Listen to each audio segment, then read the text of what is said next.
നമസ്തേ, ജനം ഡിബേറ്റിലേക്ക് സ്വാഗതം.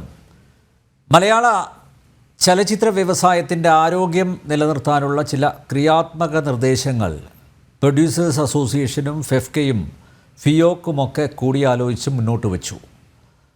തുടർന്ന് നിർമ്മാണ ചെലവുമായി ബന്ധപ്പെട്ട ചില കണക്കുകൾ പുറത്തുവിട്ടു. ഇതാണ് ചിലരെ ചൊടിപ്പിച്ചതും ഇപ്പോഴത്തെ വിവാദത്തിന് തിരികൊളുത്തിയതും. കൂട്ടുത്തരവാദിത്തമുണ്ടെങ്കിലേ സിനിമ രക്ഷപ്പെടുകയുള്ളൂ. അതിന് വൻ പ്രതിഫലം വാങ്ങുന്ന താരങ്ങൾ വിട്ടുവീഴ്ചയ്ക്ക് തയ്യാറാകണമെന്ന് producers association vice president G Suresh Kumar ആവശ്യപ്പെട്ടതാണ് അദ്ദേഹത്തിനെതിരെ തിരിയാൻ കാരണമായത്. സുരേഷ് കുമാർ ഏകപക്ഷീയമായല്ല അഭിപ്രായങ്ങൾ പറഞ്ഞതെന്നും അത് സംയുക്ത സംഘടനാ തീരുമാനമായിരുന്നെന്നും വിശദീകരിച്ചിട്ടും വിമർശകർ വ്യക്തിഹത്യ തുടരുകയാണ്. ഈ പശ്ചാത്തലത്തിൽ സുരേഷ് കുമാർ ഉന്നയിച്ച വിഷയങ്ങളിൽ അദ്ദേഹം തന്നെ കൂടുതൽ വ്യക്തത വരുത്തിയിട്ടുണ്ട്. പ്രൊഡ്യൂസർമാരെയും താരങ്ങളെയും തമ്മിലടിപ്പിക്കാൻ ഒരു സംഘം വിറളി പൂണ്ട് നിൽക്കുകയാണെന്നതിനാൽ സിനിമയിലെ വാക്പോരിന് ശമനമുണ്ടാകുമോ എന്നാണ് ജനം ഡിബേറ്റ് പരിശോധിക്കുന്നത്. നിർമ്മാതാക്കളായ VBK മേനോൻ, കല്ലിയൂർ ശശി, സജി നന്ദ്യാൽ, സംവിധായകൻ ജോസ് തോമസ്, സിനിമാ നിരൂപകനും മാധ്യമപ്രവർത്തകനുമായ പല്ലിശ്ശേരി എന്നിവ പങ്കെടുക്കുന്നു. എല്ലാ അതിഥികളെയും ഈ സംവാദത്തിലേക്ക് സ്നേഹപൂർവ്വം സ്വാഗതം ചെയ്യുന്നു, ഒപ്പം പ്രേക്ഷകരെയും. ഞാൻ ഈ സംവാദം ശ്രീ VBK മേനോനിൽ നിന്ന് ആരംഭിക്കുകയാണ്. ദേവാസുരം, താഴ്വാരം തുടങ്ങിയ സൂപ്പർഹിറ്റ് ചലച്ചിത്രങ്ങളുടെ നിർമ്മാതാവാണ് അദ്ദേഹം. മേനോൻ സാർ, പ്രൊഡക്ഷൻ കോസ്റ്റ് കൂടുന്നു, അത് പ്രൊഡ്യൂസർമാർക്ക് താങ്ങാൻ പറ്റുന്നില്ല. അതുകൊണ്ട് താരങ്ങളും സാങ്കേതിക പ്രവർത്തകരും വിട്ടുവീഴ്ചയ്ക്ക് തയ്യാറാകണം. താരങ്ങൾ വാങ്ങുന്ന പ്രതിഫലം കുറക്കണം. സിനിമ പൊട്ടിയാൽ അതിൻ്റെ നഷ്ടം പ്രൊഡ്യൂസർമാർ മാത്രം വഹിച്ചാൽ പോരാ. കൂട്ടുത്തരവാദിത്തമുണ്ടെങ്കിലേ സിനിമാ വ്യവസായം നിലനിൽക്കൂ. ഈ പറഞ്ഞതിൽ എന്താണ് തെറ്റ്? ഈ പറഞ്ഞത് സത്യമായിട്ടുള്ളൊരു കാര്യമാണ്. കാരണം ഞാൻ തന്നെ എന്നെപ്പറ്റി പറയുകയാണെങ്കിൽ ഞാൻ ആദ്യത്തെ പടം എടുക്കുന്നത് 1977 MT വാസുവേട്ടൻ അത് നിർമ്മാല്യത്തിന് ശേഷം ചെയ്ത പടമാണ് ബന്ധനം. 78 അതിന് എനിക്ക് 5 അവാർഡ് കിട്ടി, ഇൻക്ലൂഡിങ് എൻ്റെ ക്ലാസ്മേറ്റ് കൂടിയായ ജയചന്ദ്രന് നാഷണൽ അവാർഡ് അടക്കം. അപ്പോൾ അന്ന് എനിക്ക് അതിൻ്റെ കോസ്റ്റ് 2 ലക്ഷമാണ്. പക്ഷേ പടിപടിയായി പടങ്ങൾ ഞാൻ 23 പടം എടുത്തു. അപ്പോൾ പടം എടുത്ത് എനിക്ക് എപ്പോഴും നല്ല പടങ്ങൾ എടുക്കണം എന്നുള്ള ആഗ്രഹം കൊണ്ടാണ് ഞാൻ ഇതിൽ വന്നതും പ്രവർത്തിച്ചതും ആ പടം എടുത്തുകൊണ്ടിരുന്നതും. ഇപ്പോൾ നമുക്ക് ഉത്തരവാദിത്തമില്ല. ആരാണ് ഉത്തരവാദി എന്ന് ചോദിച്ചു കഴിഞ്ഞാൽ നടന്മാരാണെന്ന് ഞാൻ പറയും. കാരണം ഒരു അച്ചടക്കം എന്ന് പറയുന്നതോ അല്ലെങ്കിൽ ഒരു കൂട്ടുത്തരവാദിത്തമോ ഞാൻ കാണുന്നില്ല. മാത്രമല്ല, ഒരു ഇപ്പോൾ പറഞ്ഞു കഴിഞ്ഞാൽ കൂടുതലും വരുന്നത് ടൂറിംഗ് പ്രൊഡ്യൂസേഴ്സ് എന്ന് ഞാൻ വേണമെങ്കിൽ പറയാം. കാരണം വർഷങ്ങളായിട്ട് പടം എടുത്തിരുന്നവരാരും ഇന്ന് നിലവിലില്ല. അതുകൊണ്ട് തന്നെ ഇതൊരു വംശനാശം വന്നുകൊണ്ടിരിക്കുകയാണെന്ന് വേണമെങ്കിൽ പറയാം. കാരണം ഇത് നിലനിന്ന് പോകണമെങ്കിൽ എല്ലാവരുടെയും ഒരു കൂട്ടുത്തരവാദിത്വവും സഹകരണവും ഇതിനകത്തുണ്ടായിരിക്കണം. ഇത് പക്ഷേ ഇപ്പോൾ എല്ലാം കൈവിട്ടു പോയി. ഇപ്പോൾ നടന്മാർ തീരുമാനിക്കുന്നു, അതിന് താളം തുള്ളി പ്രൊഡക്ഷൻ എക്സിക്യൂട്ടീവ് നിൽക്കുന്നു. ഈ പറഞ്ഞ പോലെ പ്രൊഡ്യൂസർ എവിടുന്നെങ്കിലും പണയം വെച്ചോ വിറ്റോ കാശ് സമയാസമയങ്ങളിൽ സെറ്റിലെത്തിക്കണം. ഇന്ന് നമ്മൾ 3 ലക്ഷം ഒക്കെ maximum per day shooting cost ഉണ്ടായിരുന്നത് ഇന്ന് ഏറ്റവും കുറഞ്ഞ 10 ലക്ഷമാണ്.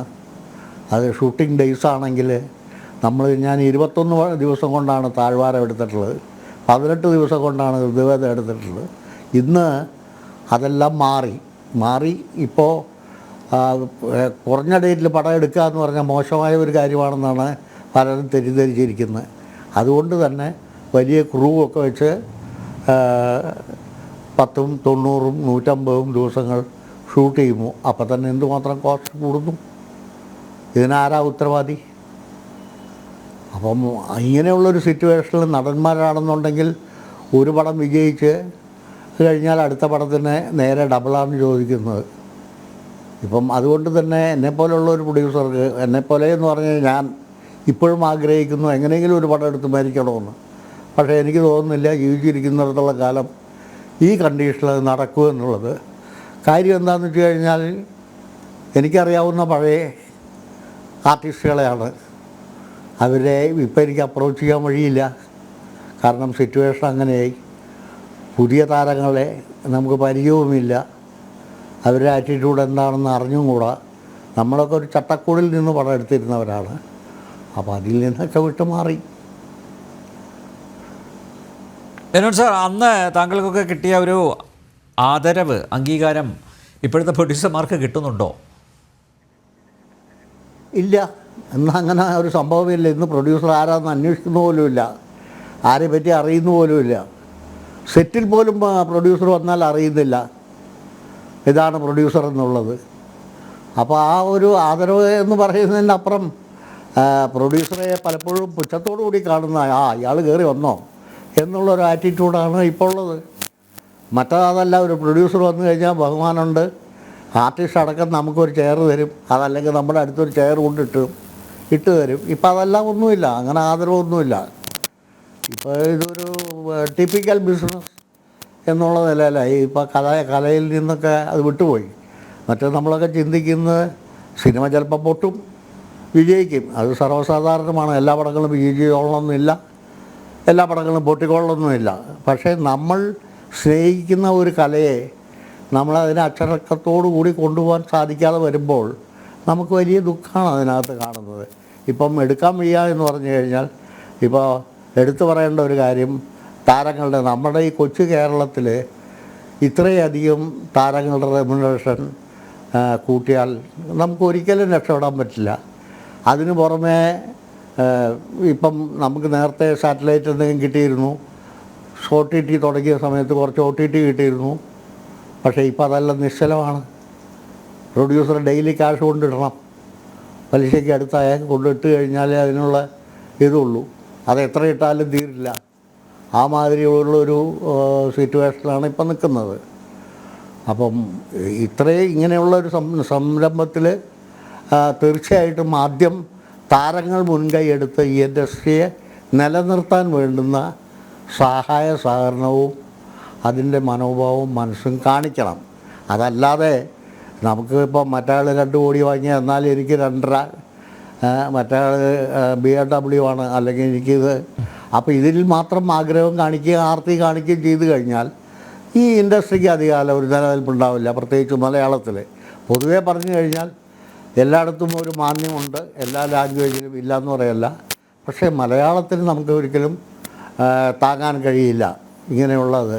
പിന്നെ നല്ല പടങ്ങൾ എന്ന് അറിഞ്ഞു കഴിഞ്ഞാൽ മാത്രമാണ് ഏത് വലിയ താരത്തിൻ്റെയും പടത്തിന് ആളുകൾ കയറുന്നു. അതിന് നമുക്ക് എക്സാമ്പിൾ ഇഷ്ടം പോലെ ഉണ്ട്. അപ്പോൾ അതുകൊണ്ട് താരങ്ങൾ ദയവ് ചെയ്ത് സഹകരിക്കുക, പ്രൊഡ്യൂസേഴ്സിനെ നിലനിർത്താനുള്ളൊരു ശ്രമം നടത്തണം എന്നാണ് എനിക്ക് പറയാനുള്ളതും ഞാൻ ആഗ്രഹിക്കുന്നത്. ശ്രീ കലിയൂർ ശശി, ഇപ്പോൾ മേനോൻ സാർ പറഞ്ഞതുപോലെ താരങ്ങൾ തന്നെ മുൻകൈ എടുക്കണം, അല്ലേ? അവർ തന്നെ വിചാരിക്കണം. കാരണം ഇതിപ്പോൾ ശ്രീ സുരേഷ് കുമാർ പറഞ്ഞത് തന്നെ, അമ്മ എന്ന സംഘടനയിലെ ഒരു 50 പേർക്ക് മാത്രമേ തൊഴിലുള്ളൂ, സ്ഥിരം വരുമാനം ഉള്ളൂ. ബാക്കിയുള്ളവരൊക്കെ വെറുതെ ഇരിക്കുകയാണ്. അതിൻ്റെ ഒരു കാരണം എന്ന് വെച്ച് കഴിഞ്ഞാൽ ചിലരുടെ കൈകളിലാണ് ഇപ്പോൾ മലയാള സിനിമ. അപ്പോൾ ആ ഒരു കോക്കസിൻ്റെ തീരുമാനം അനുസരിച്ച് അവരുമായി സ്ഥിരം കമ്മ്യൂണിക്കേറ്റ് ചെയ്യുന്ന, അവരുമായി സ്ഥിരം ബന്ധത്തിലുള്ളവർക്ക് മാത്രമേ അവസരങ്ങൾ ലഭിക്കുന്നുള്ളൂ. ഭൂരിപക്ഷം ആളുകളും നോക്കുകുത്തികളായിട്ട് ഇരിക്കുകയാണ്. അപ്പോൾ താരങ്ങൾ തന്നെ മുൻകൈ എടുത്താൽ മാത്രമല്ലേ ഈ പറഞ്ഞ പ്രതിസന്ധി അത് പരിഹരിക്കാൻ പറ്റൂ?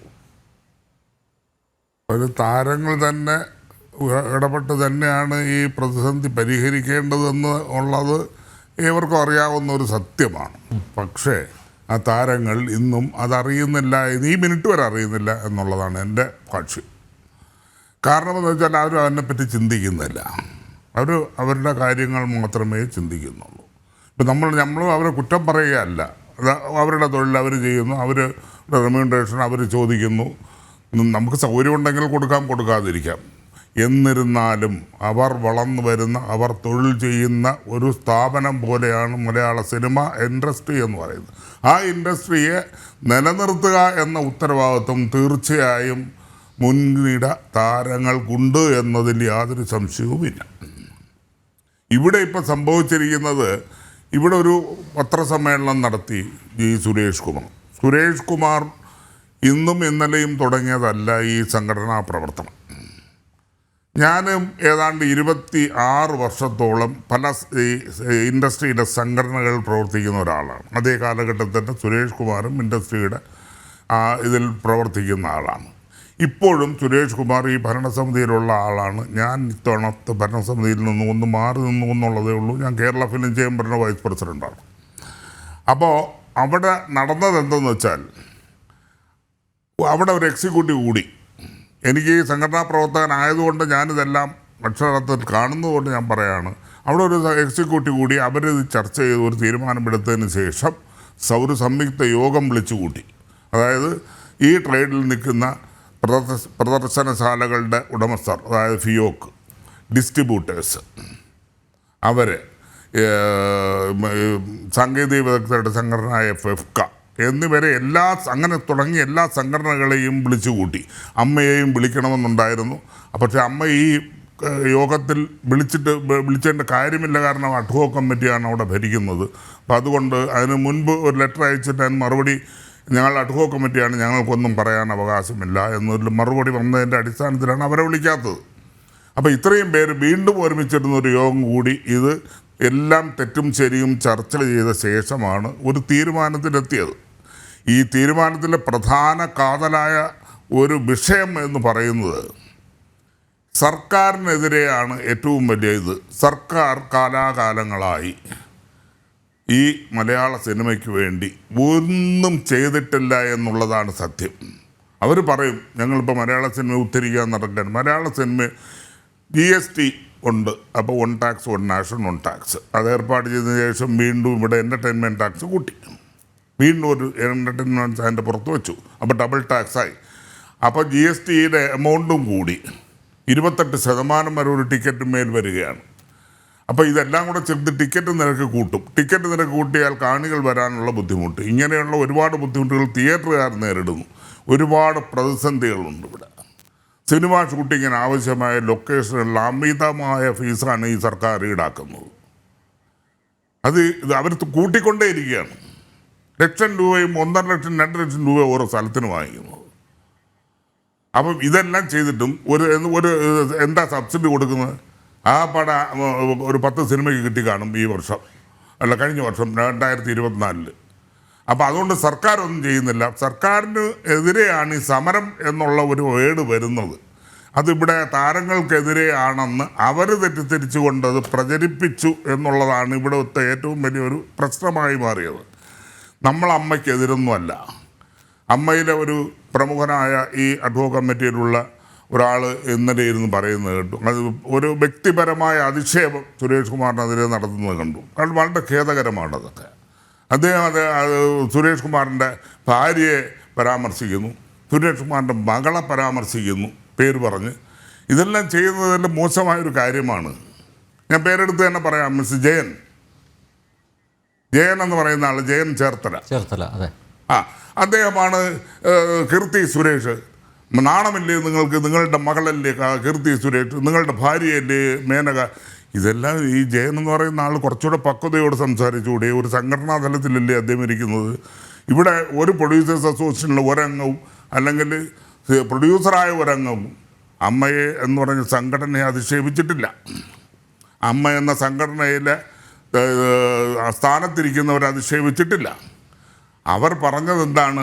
ഉത്തരവാദിത്വമുള്ള ഒരു വൈസ് പ്രസിഡന്റ് എന്ന നിലയിൽ, അധ്യക്ഷൻ എന്ന നിലയിൽ സുരേഷ് കുമാർ പറഞ്ഞത്, ഈ അവിടെ എടുത്ത തീരുമാനമാണ് അദ്ദേഹം പത്രക്കാരോട് പറഞ്ഞത്. ഇത് താരങ്ങളുടെ പ്രതിഫലം കുറയ്ക്കണം. അല്ലേ, ഞാൻ ജൂൺ 1 മുതൽ ഞങ്ങൾക്ക് ഈ സമരം എന്ന് പറയുന്നത് മെയിൻ സർക്കാരിനെതിരെയാണ്. അല്ലാതെ താരങ്ങൾക്കെതിരെയൊന്നുമല്ല. അത് ഉള്ളിൽ പരിഹരിക്കേണ്ട ഒരു കാര്യം കൂടിയാണ്, പ്രധാന വിഷയവുമാണ്, ഇല്ലയെന്ന് പറയുന്നില്ല. പക്ഷേ സമരം എന്ന് പറയുന്നത് സർക്കാരിനെതിരെയാണ്. സർക്കാർ ഈ ടാക്സ് ഒന്ന് കുറച്ച് തരണം, അതുപോലെ തിയേറ്ററുകാർക്ക് നിലനിൽപ്പില്ലാതെ പോകുന്നു. അവരുടെ പ്രശ്നങ്ങൾ വളരെ രൂക്ഷമാണ്, നമുക്ക് നല്ലോണം അറിയാം. അവർക്ക് നടത്തിക്കൊണ്ട് പോകാൻ പറ്റുന്നില്ല. ഇലക്ട്രിസിറ്റി ടാരിഫ് അങ്ങനെയാണ്, മറ്റ് ടാക്സുകളുടെ ടാരിഫ് അങ്ങനെയാണ്. മാത്രമല്ല ഓഡിയൻസ് കിട്ടണ്ടേ? ഇന്നലെ ഒരു സിനിമ വരുമ്പോൾ 5 പേര് 10 വിജയകുമാർ അത് തുറന്നു പറഞ്ഞു, അദ്ദേഹം ചർച്ചയിൽ പങ്കെടുത്തിരുന്നു. അത് തന്നെ അദ്ദേഹം പറഞ്ഞ കണക്കുകളെല്ലാം വളരെ കറക്റ്റാണ്, നമുക്ക് നേരിട്ട് അറിയാവുന്നതാണ്. പല സിനിമയ്ക്ക് തിയേറ്ററിൽ പോകുമ്പോൾ 5 പേരിരിക്കും. 5 പേരിരുന്നാൽ AC ഇടണ്ടേ? അത്രയും പവർ കൊടുക്കുകയല്ലേ, അതിന് ഇലക്ട്രിസിറ്റി കാശ് കൊടുക്കണ്ടേ? ഈ കാശിൻ്റെ 5 ടിക്കറ്റ് എടുത്തുകൊണ്ട് എങ്ങനെയാണ് മുതലാവുന്നത് ഷോ നടത്തുന്നത്? ചില സിനിമകൾ വന്നാൽ ഇന്ന് ഫസ്റ്റ് ഷോ, സെക്കൻഡ് ഷോ, അടുത്ത ഷോ എങ്ങനെയും ഓടിച്ചെടുത്ത് അടുത്ത ദിവസം ഷോ നടത്താൻ പറ്റാത്ത അവസ്ഥയിലാണ്, ഷോ ഇല്ല. അപ്പോൾ അവർക്ക് വേറെ സിനിമ അന്വേഷിക്കേണ്ട ഗതിയാണ്, അല്ലെങ്കിൽ പൂട്ടിയിടേണ്ടി വരും. ഈ അവിടെ ജോലി ചെയ്യുന്നവർക്കെല്ലാം മാസം കൃത്യമായി ശമ്പളം കൊടുക്കണ്ടേ? അതുപോലെ ടാക്സ് അടയ്ക്കണ്ടേ? ഇതെല്ലാം ചെയ്യണ്ടേ? അവരിപ്പോൾ ആധുനികവൽക്കരിച്ചതിൻ്റെ പശ്ചാത്തലത്തിൽ അവർക്ക് ബാങ്കിൽ നിന്നും മറ്റുമായി ലോൺ എടുത്ത സ്ഥിതിക്ക് ആ ലോണിന് പലിശ അടയ്ക്കണ്ടേ? അപ്പോൾ അവരും വളരെ ബുദ്ധിമുട്ടിലാണ്. അത് സർക്കാർ എന്തെങ്കിലും സഹായങ്ങൾ ചെയ്തേ പറ്റൂ, അത് ചെയ്യുന്നില്ല. ഇത് കാലാകാലങ്ങളായി സർക്കാർ ചെയ്യാത്ത ഒരു കാര്യമാണ്. കഴിഞ്ഞ എത്രയോ വർഷങ്ങളായി സർക്കാരുമായിട്ട് ഞങ്ങൾ മീറ്റിംഗ് കൂടി, അതിൻ്റെ എത്രയോ മിനിറ്റ്സുകൾ എൻ്റെ കൈവശം തന്നെ ഉണ്ട്. ഒരു കാര്യം ഇന്ന് വരെ മലയാള സിനിമയ്ക്ക് വേണ്ടി ചെയ്തിട്ടില്ല. ഇപ്പോൾ ഒരു സിനിമാ നയ രൂപീകരണം എന്നൊക്കെ പറഞ്ഞ് എന്തൊക്കെ ചെയ്യുന്നുണ്ട്, ഇല്ലെന്ന് പറയുന്നില്ല.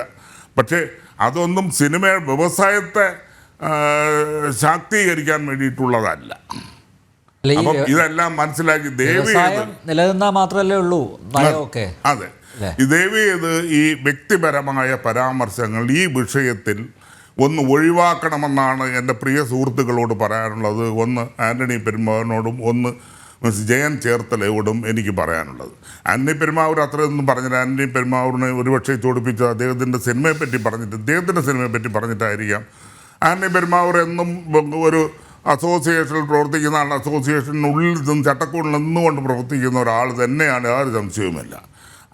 അദ്ദേഹത്തിൻ്റെ സിനിമയെപ്പറ്റി എന്തോ ഒരു പരാമർശം വന്നതിന് അദ്ദേഹത്തിനെ ചൊടിപ്പിച്ചു എന്നുള്ളതാണ് ഞാൻ മനസ്സിലാക്കുന്നത്. ആ പരാമർശം പിൻവലിക്കുകയും ചെയ്തു.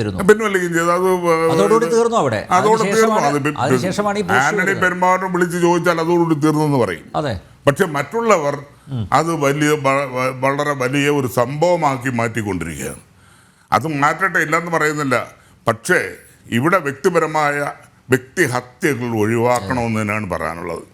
അതല്ലെങ്കിൽ അതിനുള്ള നേരിടാനുള്ള മാർഗം കണ്ടെത്തും, അതും കൂടി പറയാം. ഓക്കെ, ശ്രീ പല്ലിശ്ശേരി, ഈ ആർട്ടിസ്റ്റുകളെ അതുപോലെ പ്രൊഡ്യൂസേഴ്സിനെ തമ്മിലടിപ്പിക്കാനുള്ള ഒരു സംഘം വളരെ സജീവമായി പ്രവർത്തിക്കുന്നുണ്ട്. ഇന്ന് ശ്രീ സുരേഷ് കുമാർ തന്നെ പറഞ്ഞു. അപ്പോൾ ഈ കലക്കവെള്ളത്ത് മീൻ പിടിക്കാൻ ശ്രമിക്കുന്നവരുണ്ട് സ്വാഭാവികമായിട്ട്, ഏത് മേഖലയിൽ ആണെങ്കിലും. പക്ഷേ ഇത് ഒരു ഇൻഡസ്ട്രിയെ ബാധിക്കുന്ന പ്രശ്നമാണ്. നോക്കൂ, ഫിലിം പ്രൊഡ്യൂസേഴ്സ് അസോസിയേഷനും അതുപോലെ ഫെഫ്കയും ഫിയോക്കും എല്ലാം ഒരു ലാർജർ പേഴ്സ്പെക്റ്റീവിലാണ് കാര്യങ്ങൾ അവതരിപ്പിച്ചത്. പക്ഷേ അതിനെ രണ്ട് വിഭാഗങ്ങൾ തമ്മിലുള്ള ഒരു സംഘർഷത്തിലേക്ക്, വാക്പോരിലേക്ക് കൊണ്ടെത്തിക്കാൻ ശ്രമിക്കുന്നു. അങ്ങനെയല്ലേ ഇതിനെ കാണേണ്ടത്?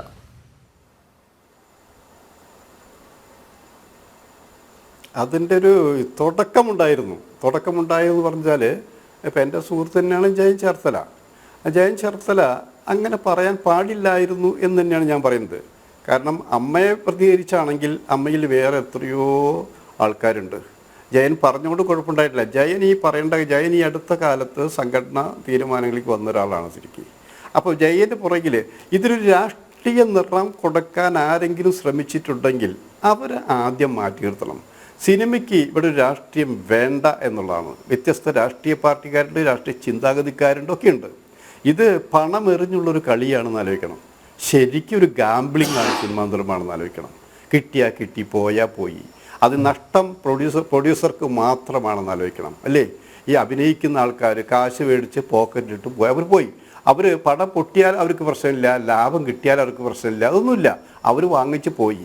മുമ്പ് പ്രതിഫലം മാത്രമേ വാങ്ങിയിട്ടുള്ളൂ. പടം പരാജയപ്പെടുമ്പോൾ പ്രൊഡ്യൂസർമാരെ സഹായിക്കുക എന്നുള്ളൊരു നല്ല മനസ്സ് പല നടന്മാർക്കുണ്ടായിരുന്നു. ഇപ്പോൾ പല ഭാഷകളിലുണ്ട്. ഇപ്പോൾ തമിഴ്നാട്ടിൽ തന്നെ അടുത്ത് ഇപ്പോൾ രജനികാന്ത് പോലും തൻ്റെ പഴയ സുഹൃത്തുക്കളിൽ പല പ്രൊഡ്യൂസർമാർക്ക് വേണ്ടി സഹായം ചെയ്തിട്ടുണ്ടെന്ന് ആലോചിക്കണം. വിജയ് ചെയ്യുന്നുണ്ടെന്ന് ആലോചിക്കും. ഇപ്പോഴും നമ്മുടെ നാട്ടിലത്തെ ആൾക്കാർക്ക് അതില്ല. ഞാൻ രക്ഷപ്പെട്ടു പോയല്ലോ. ഈ ട്രെയിൻ പോകുമ്പോൾ എൻജിൻ ഉണ്ടെന്ന് ശരിയാണിത്. എൻജിൻ്റെ പുറകെ ബോഗി ഉണ്ടാകുമ്പോൾ അവസാനത്തെ ബോഗി മാത്രമായി അത് വേറിട്ടൊരു ബോഗിയായി പ്രൊഡ്യൂസർ മാറാൻ പാടില്ല. അത് ശ്രദ്ധിക്കേണ്ടതാണ്. സിനിമ ഞാൻ ഇന്നലെയും പറഞ്ഞു, ഇന്നും പറയുന്നു, എന്നും പറയുന്നു, സിനിമയുടെ നട്ടല് എന്ന് പറഞ്ഞാൽ നിർമ്മാതാക്കളാണ്. പണം മുടക്കാൻ ഒരാളില്ലെങ്കിൽ ഈ ഒരു കളിയൊന്നും ഇവർക്ക് നടക്കില്ല. ഇപ്പോൾ മനസ്സിലായല്ലോ. ഇപ്പോൾ മോഹൻലാൽ കുറേ നല്ല സിനിമ എടുത്തിട്ടുണ്ട്. ആ നല്ല സിനിമ എടുത്ത് ആ പൊട്ടി പൊളിഞ്ഞു പോയിട്ടുണ്ടില്ലേ? നല്ല സിനിമ എടുത്ത് പൊട്ടി പൊളിഞ്ഞു. അപ്പോൾ നിർമ്മാതാവിൻ്റെ വേദന മോഹൻലാലിനറിയാം. ചില സിനിമകൾ അത്ര പൊട്ടിയിട്ടില്ലെങ്കിലും നിർമ്മാതാവിൻ്റെ വലിയ വേദന മമ്മൂട്ടിക്ക് അറിയില്ല. അതേ സ്ഥാനത്ത് ഒരുമിച്ച് നിന്നുകൊണ്ട് സിനിമ ചെയ്തിട്ടുണ്ട്. ഇവിടെ ദിലീപ് 2020 അമ്മയ്ക്ക് വേണ്ടി ഒരു സിനിമ ചെയ്തില്ലേ? എല്ലാവരും സഹകരിച്ചില്ലേ? കോടികൾ ലാഭം കിട്ടിയില്ലേ? ആ സഹകരണം എന്തുകൊണ്ട് സിനിമയിൽ വന്നുകൂടാ? നിങ്ങൾ ഒരുമിച്ച് നിൽക്ക്, ഒരു കണ്ടീഷൻ വെക്ക്. പടം പരാജയപ്പെടുകയാണെങ്കിൽ ഞാൻ വാങ്ങിയതിൻ്റെ ഇത്ര ശതമാനം പ്രൊഡ്യൂസർക്ക് തിരിച്ചു തരാം. ലാഭം കിട്ടുകയാണെങ്കിൽ ഇത്ര ശതമാനം ഞങ്ങൾക്ക് വേണം. അങ്ങനൊരു കൂട്ടായ്മയോടെ ഒരു കോഓപ്പറേറ്റീവ് സൊസൈറ്റി പോലെ നിങ്ങൾക്ക് നീങ്ങിയാൽ എന്താണ് കുഴപ്പം? ഒരാൾ തന്നെ സമ്പത്തുണ്ടാക്കുക, ആ ഒരാൾ തന്നെ സമ്പത്ത് കുമിഞ്ഞുകൂടുക, ആ സമ്പത്തിൻ്റെ പേരിൽ സേനാധിപതി അധിപനാവുക, രാജാവുക, കുറേ അനുചരന്മാരുണ്ടാവുക, അതൊന്നും മലയാള സിനിമയിൽ ശരിയല്ല. പിന്നെ എനിക്ക് വേദനയായിട്ട് തോന്നി മറ്റൊരു കാര്യമുണ്ട്. ഇപ്പോൾ സുരേഷ് കുമാറിൻ്റെ മകളെ കീർത്തി, ഞാൻ കൊച്ചുകുട്ടിയെ കണ്ട കീർത്തിയെ മാത്രമല്ല, കീർത്തി മലയാള സിനിമയിൽ വലിയ എമൗണ്ട് വാങ്ങിയിട്ടുണ്ടോ? ഇല്ല. കാരണം ബാലനടിയായിട്ട് വന്നിട്ടില്ല. മറ്റു ഭാഷകളിൽ ഇവിടെ നയൻതാര എത്ര കോടി വാങ്ങുന്നുണ്ട്? ഇങ്ങനെ ഇവിടുന്ന് പോകുന്ന മഞ്ജു വാര്യർ എത്ര കോടി വാങ്ങുന്നുണ്ട്? മലയാള നടന്മാർ എത്ര കോടി വാങ്ങുന്നുണ്ട്? ബഹുഭാഷകളെ മാറ്റിയെടുത്ത് തമിഴ്നാടിൻ്റെ സിനിമ എടുത്ത് നോക്കുമ്പോൾ നമ്മുടെ ഇവിടെ തിയേറ്റർ എത്രയോ ഇരട്ടി തിയേറ്ററുകളാണ് അവിടെ ഉള്ളതെന്ന് ആലോചിക്കണം. സിനിമ ഒരു വ്യവസായമാണ്. അവിടുത്തെ സിനിമ അധികം തകർച്ച നേരിട്ടിട്ടില്ല എന്നാലോചിക്കണം. അത്രയും വ്യാപിച്ചു കിടക്കുന്ന ആലോചിക്കണം. അവരുടെ പ്രൊഡക്ഷൻ കോസ്റ്റ് കൂടിയാണ്. ഇന്നേ വരെ ഒരു ആരോപണം വന്നിട്ടില്ല. ആരോപണം വന്നാൽ അത് കൈകാര്യം ചെയ്യാനുള്ള സംഘടന അവിടെ ഉണ്ടെന്ന് ആലോചിക്കണം, ഇല്ലേ? ഇപ്പോൾ ഓരോരുത്തർ വാങ്ങുന്ന കോടികളല്ലേ, ആ കോടികൾ കണക്ക്. ഇപ്പോൾ തമിഴ്നാട്ടിൽ പ്രൊഡ്യൂസർ വന്ന് വിളിച്ചാണ്, സുരേഷ് നിങ്ങളുടെ മകൾ ഇത്ര കോടി രൂപയാണ് വാങ്ങിയിട്ടുള്ളത്, കുറയ്ക്കാൻ പറയേണ്ടതെന്ന് ചോദിച്ചു. അങ്ങനെ ആരും പറഞ്ഞിട്ടില്ല. തെലുങ്കിൽ നിന്ന് വന്നിട്ടില്ല, അല്ലേ? ഇപ്പോൾ നമ്മുടെ പൃഥ്വിരാജ് ഹിന്ദി അടക്കം അവതരിച്ചിട്ടില്ലേ? പ്രിയദർശൻ ധാരാളം ഹിന്ദി സിനിമകൾ ചെലവ് ചുരുക്കി ചെയ്തിട്ടില്ലേ? മലയാളികളെല്ലാം ഇതെല്ലാം ചെയ്തിട്ടുണ്ട്. അങ്ങനെ ചെയ്യുമ്പോൾ അവിടുത്തെ പ്രതിഫലമല്ല, ഇവിടുത്തെ പ്രതിഫലം താങ്ങാൻ പറ്റാത്തതാണെന്നേ പറഞ്ഞിട്ടുള്ളൂ. എനിക്കറിയില്ല എത്രയാണ് കൊടുക്കുന്നുള്ളത്. അപ്പോൾ കൊടുക്കുന്നത് രണ്ടു കൂട്ടും പരസ്പര ധാരണയിലെത്തി ഇത്രയാണെന്ന് അറിയണം. പിന്നെ സർക്കാരിനെ കുറിച്ച് നമ്മൾ, സർക്കാർ സിനിമയ്ക്ക് വേണ്ടി സഹായം ചെയ്യുന്നവർ തന്നെയാണ്. ഇപ്പം സുരേഷ് കുമാർ ഇവിടെ സാംസ്കാരിക ക്ഷേമനിധിയുടെ ചെയർമാൻ ഇരിക്കുമ്പോൾ തന്നെയാണ് സിനിമയുടെ വിജയത്തിൻ്റെ ഇത്ര ശതമാനം വാങ്ങിക്കൊണ്ട് ഇവിടുത്തെ കലാകാരന്മാർക്ക് വേണ്ടി മാസം ഇത്ര 1000 രൂപ വെച്ച് കൊടുക്കുന്നത്. അപ്പോൾ സിനിമയുടെ വിജയം അതങ്ങനെ ആവശ്യം ആലോചിക്കുന്നതാണ്. ഞാൻ ഈ അടുത്ത കാലത്ത് ഇവിടെ സാംസ്കാരിക ക്ഷേമനിധിയുടെ MD ആയിട്ട് ബന്ധപ്പെട്ടു, മായ മേഡമായിട്ട് ബന്ധപ്പെട്ടപ്പോൾ അവർ പറഞ്ഞു, ഒരു ഡള്ളാണ് ഇപ്പോൾ സിനിമ, ഇപ്പോൾ പെൻഷൻ കൊടുക്കാൻ പോലും പൈസയില്ല. അപ്പം അതിന് സഹായിച്ച ചില സിനിമകൾ അടുത്ത കാലത്ത് റിലീസ് ചെയ്തു. അതിൻ്റെ സന്തോഷത്തിലാണ്, അതിൻ്റെ പണം എടുത്തിട്ടുള്ളതാണ് സാംസ്കാരിക ക്ഷേമനിധിയിൽ കലാകാരന്മാർക്ക് പെൻഷൻ കൊടുക്കുമെന്ന് ആലോചിക്കണം. ഇങ്ങനെയെങ്കിലും സഹായങ്ങൾ ചെയ്യുമ്പോൾ ഗവൺമെൻറ്റിന് നിങ്ങൾ കൊടുക്കുമോ? നിങ്ങൾ ഒരു ശരിക്കൊരു നിവേദനം കൊടുക്കുമ്പോൾ പറയണം, നടന്മാർ വാങ്ങുന്ന എമൗണ്ട് കൂടുതലാണെന്ന് അവിടെ ഒരു പരാതി കൊടുക്കുമ്പോൾ എമൗണ്ട് എത്രയാണ് വാങ്ങുന്നത്, എത്രയാണ് കൃത്യമായൊരു കണക്ക് കൊടുക്കണം. ആ കണക്ക് നിങ്ങൾ കൊടുത്തില്ലെങ്കിൽ പിന്നെ എങ്ങനെയാണ് ഇത് ടാലി ചെയ്യാൻ പറ്റുക? അപ്പം ആ കാര്യത്തിൽ നിർമ്മാതാക്കൾ ആരെയും വേറെ മൂടിയേക്കേണ്ട ആവശ്യമില്ല. പണം അല്ല, ഈ കണക്കുകൾക്ക് കഥകൾ പറയാനുണ്ട്. നേരത്തെ സുരേഷ് കുമാർ പറഞ്ഞതും അതാണ്, കണക്കുകൾക്ക് കഥകൾ പറയാനുണ്ട്. പക്ഷേ ഒരു സുതാര്യത ഉണ്ടാവണമെങ്കിൽ കണക്കുകൾ, അല്ലേ, അത് അവതരിപ്പിക്കപ്പെടേണ്ടതാണ്, അത് പുറത്തുള്ളവർ അറിയേണ്ടതുമാണ്. അതെ, തീർച്ചയായിട്ടും. കാരണം അറിയാം, ബാക്കി എല്ലാ കണക്കുകളിലുള്ള നമ്മൾ എല്ലാ കണക്കുകളും ഒരു രാജ്യത്ത് അറിയുന്നില്ലേ? എന്തുകൊണ്ട് ഇവരുടെ കണക്കുകൾ മാത്രം? ഒന്നാമത് ആലോചിക്കേണ്ടത്, നമ്മളെപ്പോഴും ആലോചിക്കേണ്ടത്, ഞാനിപ്പോൾ ഒരു സിനിമ എടുക്കാൻ പോയി, ഞാനിപ്പോൾ ഒരു 50 കോടിയുടെ സിനിമ എടുക്കുമ്പോൾ ഈ പണം എവിടെന്ന് എന്ന് ആരെങ്കിലും അന്വേഷിച്ചിട്ടുണ്ടോ? സിനിമയിൽ കള്ളപ്പണങ്ങളല്ലേ കൂടുതൽ വരുന്നത്? ഈ കള്ളപ്പണങ്ങൾ സ്രോതസ് നിങ്ങൾ കണ്ടിട്ടുണ്ടോ? ഇതിൻ്റെ ഏജൻറ്റുമാരെ കണ്ടിട്ടുണ്ടോ? ഇതൊക്കെ തേടി പോകുമ്പോൾ തൊടാൻ പേടിയായിരിക്കും ആലോചിക്കണം. കാരണം അത് അങ്ങ് ഞെട്ടിക്കുന്ന രംഗങ്ങളാണ് ഇവിടെ ഉള്ളതെന്ന് ആലോചിക്കണം. അപ്പം അങ്ങനെ കോടികൾ ചെലവഴിച്ച് സിനിമ എടുക്കണം. എന്തിനാ കോടികൾ ചെലവഴിച്ച് സിനിമ എടുക്കുന്നത്? ഇപ്പോൾ നേരത്തെ VBK പറഞ്ഞു, VBK മിക്ക സിനിമയും ഞാൻ കവർ ചെയ്യാൻ പോയിട്ടുള്ളതാണ്. പക്ഷെ ഇപ്പോഴും എൻ്റെ മനസ്സിൽ നിൽക്കുന്നു എന്ന് പറയും. ഞങ്ങൾ അട്ടപ്പാടിയിൽ വെച്ച് ആ പടം ചെയ്തു, ഭരതേട്ടൻ സംവിധാനം ചെയ്തു, MT എഴുതി, മോഹൻലാൽ അഭിനയിച്ചു, സുമലതയുണ്ടായിരുന്നു, ബാലങ്കയുണ്ടായിരുന്നു, സലിഗൗസ് എന്നുള്ള നടൻ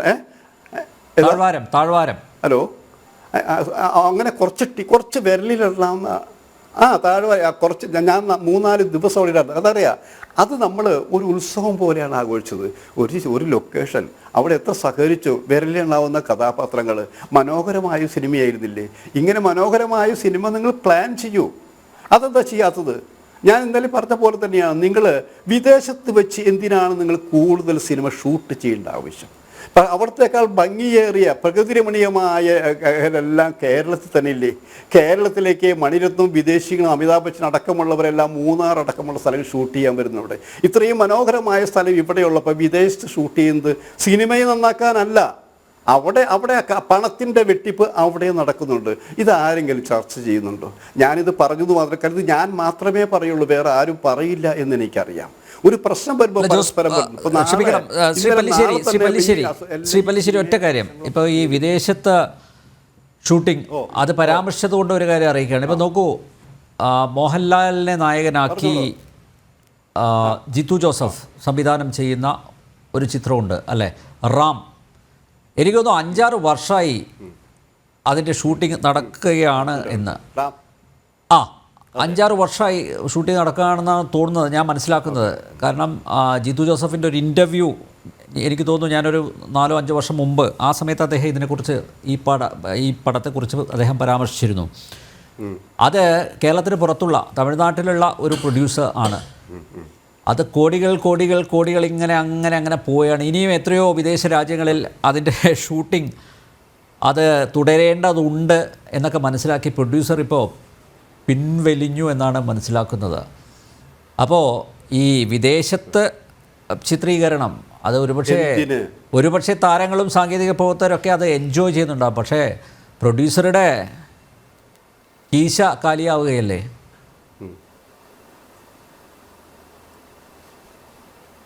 തീർച്ചയായും ഞാൻ വേറൊരു കാര്യം ചെറിയ ഉദാഹരണം പറയട്ടെ. ഈ പ്രൊഡക്ഷൻ്റെ കാര്യമാണത്.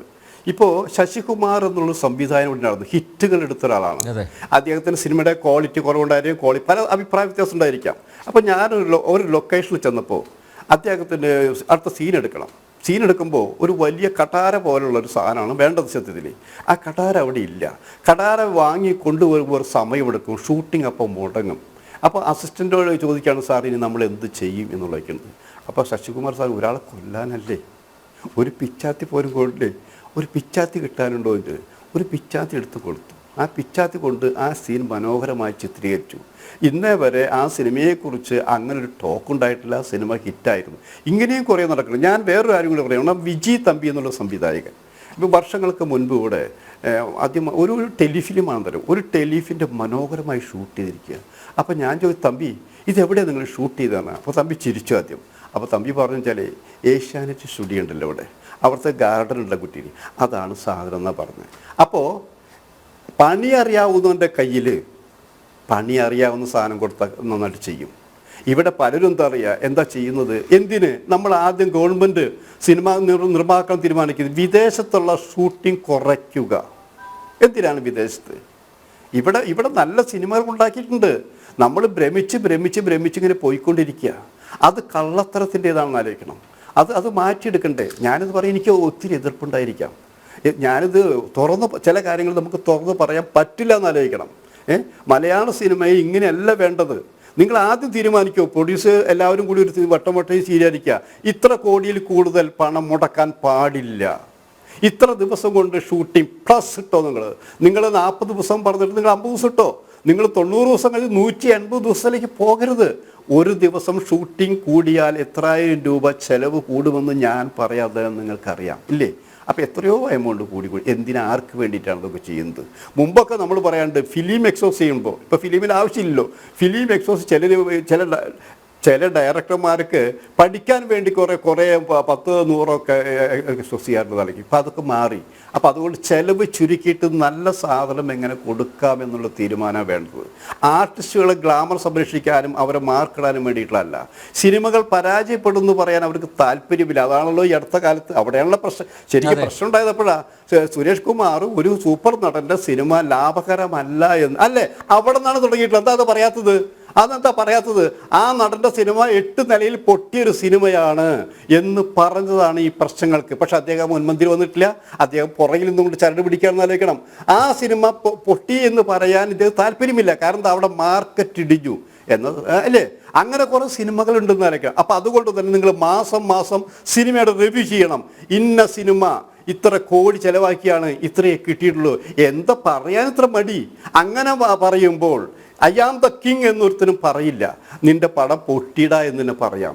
പിള്ളേർ നിർമ്മിക്കണ പടം വെച്ച് കൊടുക്കുക. അവിടെ പറയണം ദാ ഇന്ന് പുതിയ ആൾക്കാരെടുത്ത സിനിമ ഇതാണത്, ആ സിനിമയുടെ കോസ്റ്റ് ഇത്രയാണത്, ആ സിനിമയുടെ വരവ് ഇത്രയാണത്, ജനങ്ങൾ സ്വീകരിച്ച സിനിമയാണത്. ഇത് നമുക്കൊരു താരതമ്യ പഠനം ചെയ്തുകൂടെ? അതിനെന്താ മടി കാണിക്കുന്നത്? അപ്പോൾ ഒരു പ്രശ്നം ഉണ്ടാവില്ല, ഒരു സംഘടന ഉണ്ടാവില്ല, ഒന്നും ഉണ്ടാവില്ല. അങ്ങനെ ഒരു തീരുമാനം കൂടി എടുത്തുകൂടെ? അപ്പം പിന്നെ നമ്മൾ വഴക്കുണ്ടാവണമെന്നില്ല, ആരെയും കുറ്റപ്പെടുത്തുന്നില്ല. സംഘടനയാകുമ്പോൾ സംഘടന രീതിയിലേക്ക് പോകണം.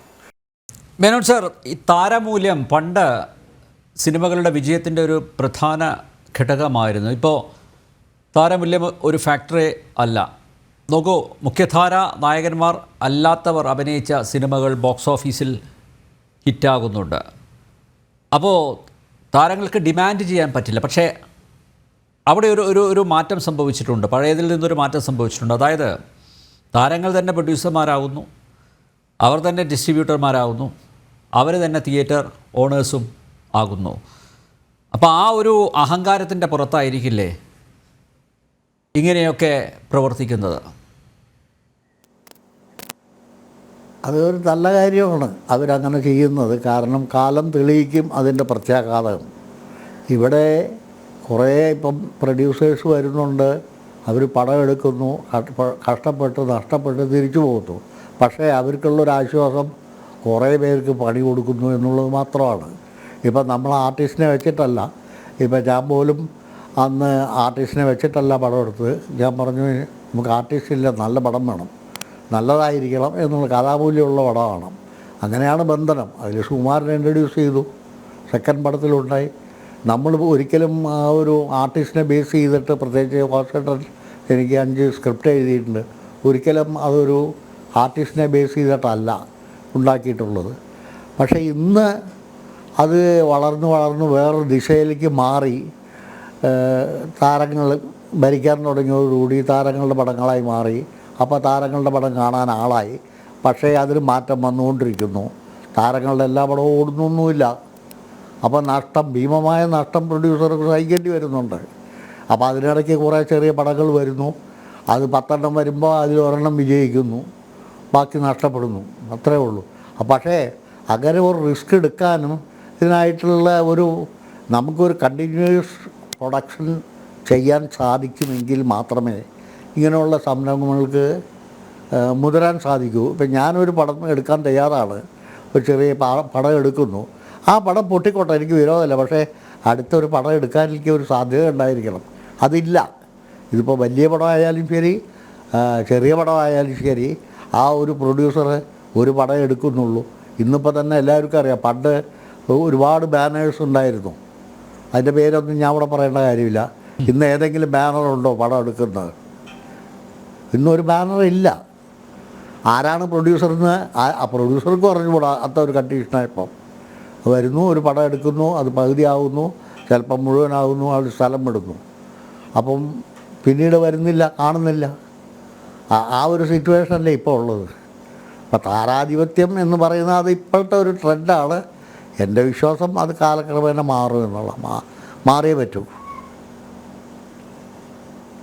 ശ്രീ കലിയൂർ ശശി, ഇപ്പോൾ 100 കോടി ക്ലബിൽ കയറുക, അതാണല്ലോ ഇപ്പോഴത്തെ ഒരു ട്രെൻഡ്.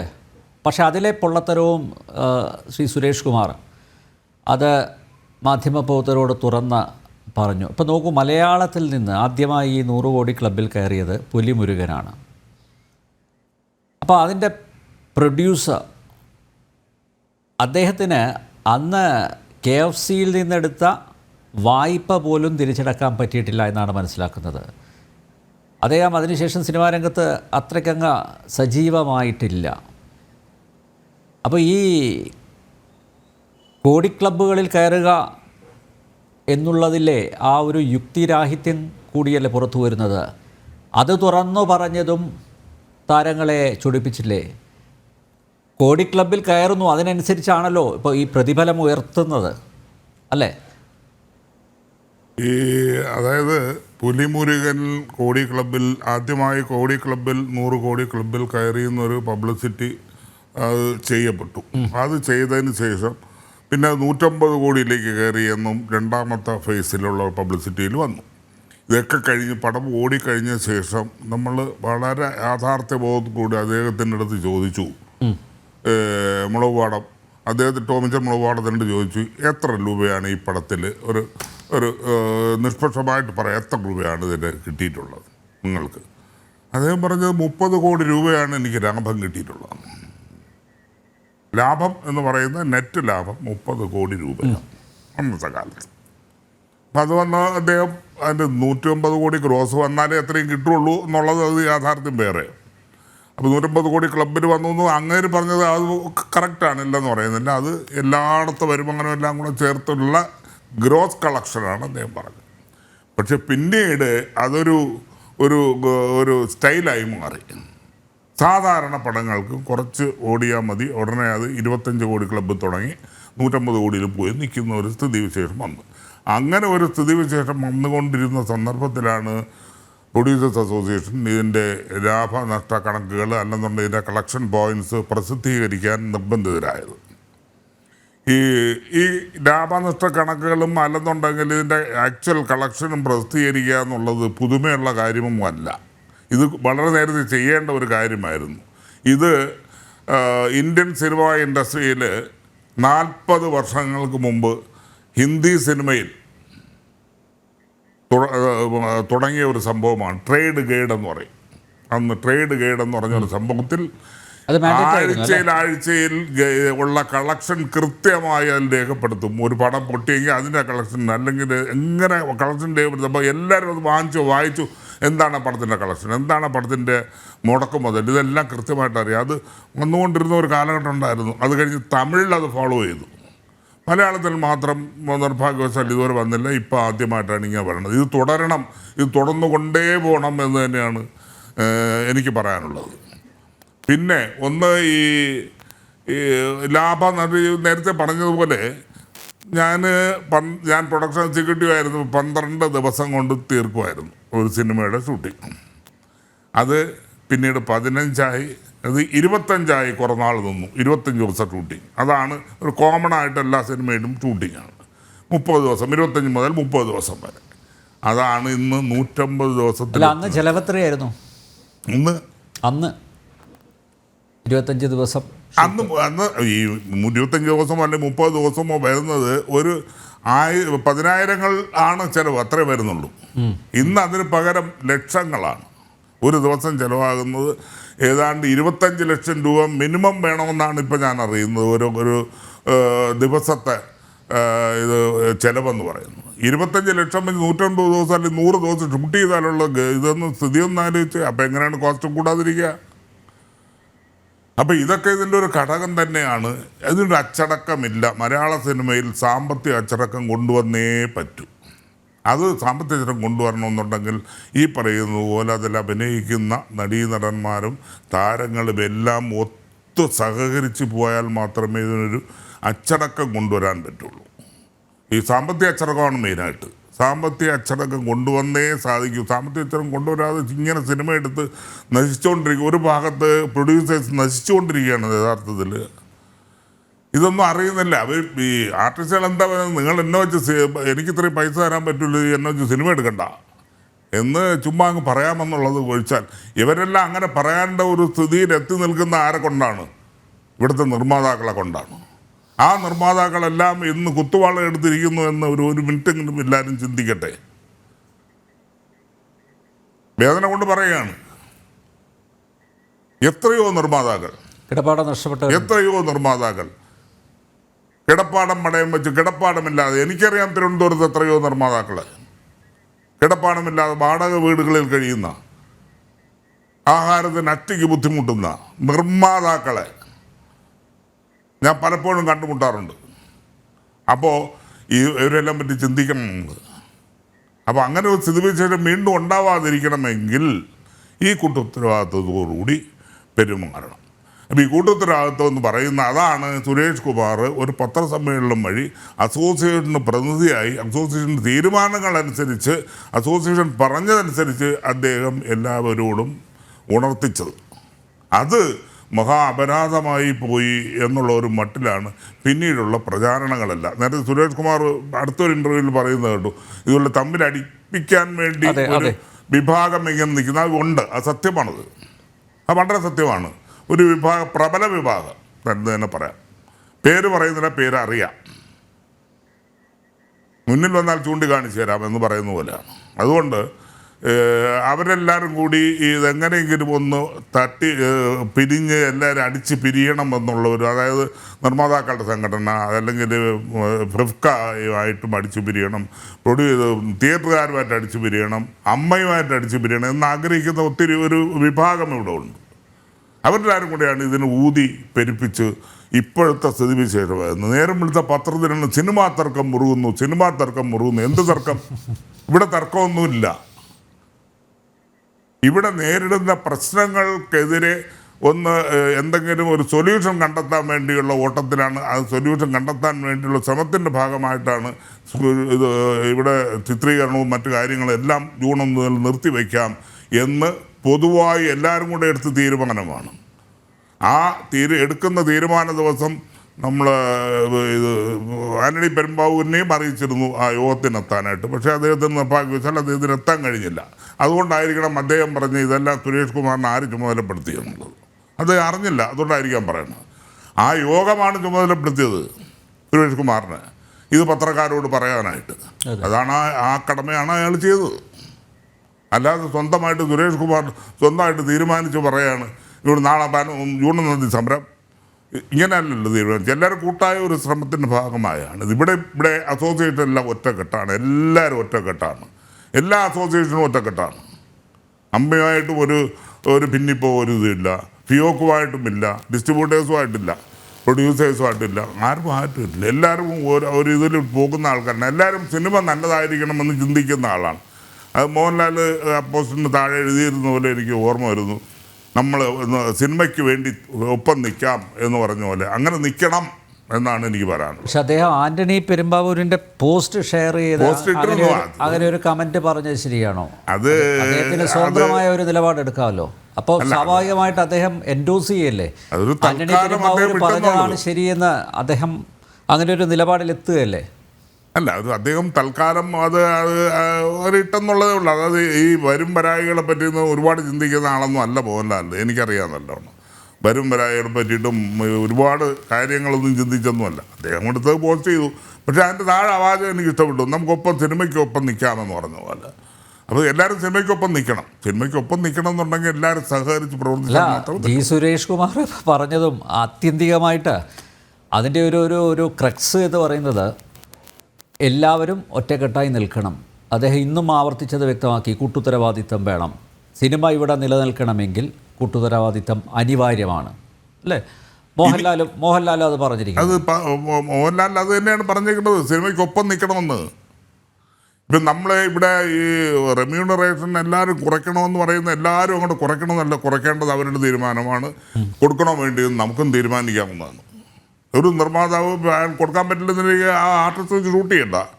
അതുപോലെ ആ ആർട്ടിസ്റ്റ് ഇത്ര പൈസ എനിക്ക് കിട്ടിയെങ്കിൽ അഭിനയിക്കുന്നില്ല, അത് അയാളുടെ തീരുമാനമാണ്, അഭിനയിക്കേണ്ട.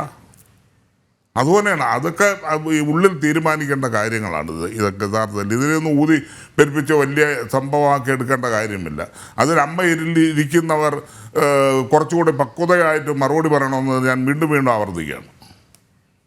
ശ്രീ പല്ലിശ്ശേരി, ഇപ്പോൾ താരങ്ങൾ, അതുപോലെ സാങ്കേതിക വിദഗ്ധർ, ടെക്നീഷ്യൻസ്, അവരൊക്കെ വലിയ മണിമാളികൾ ഉണ്ടാക്കുന്നു, അവർ വലിയ ആഡംബര വാഹനങ്ങൾ വാങ്ങുന്നു. പക്ഷേ ഞാൻ അത്ഭുതപ്പെടുകയാണ്, ഈ അമ്മ എന്ന സംഘടനയിലെ 50 പേർക്ക് മാത്രമേ സ്ഥിരം വരുമാനമുള്ളൂ.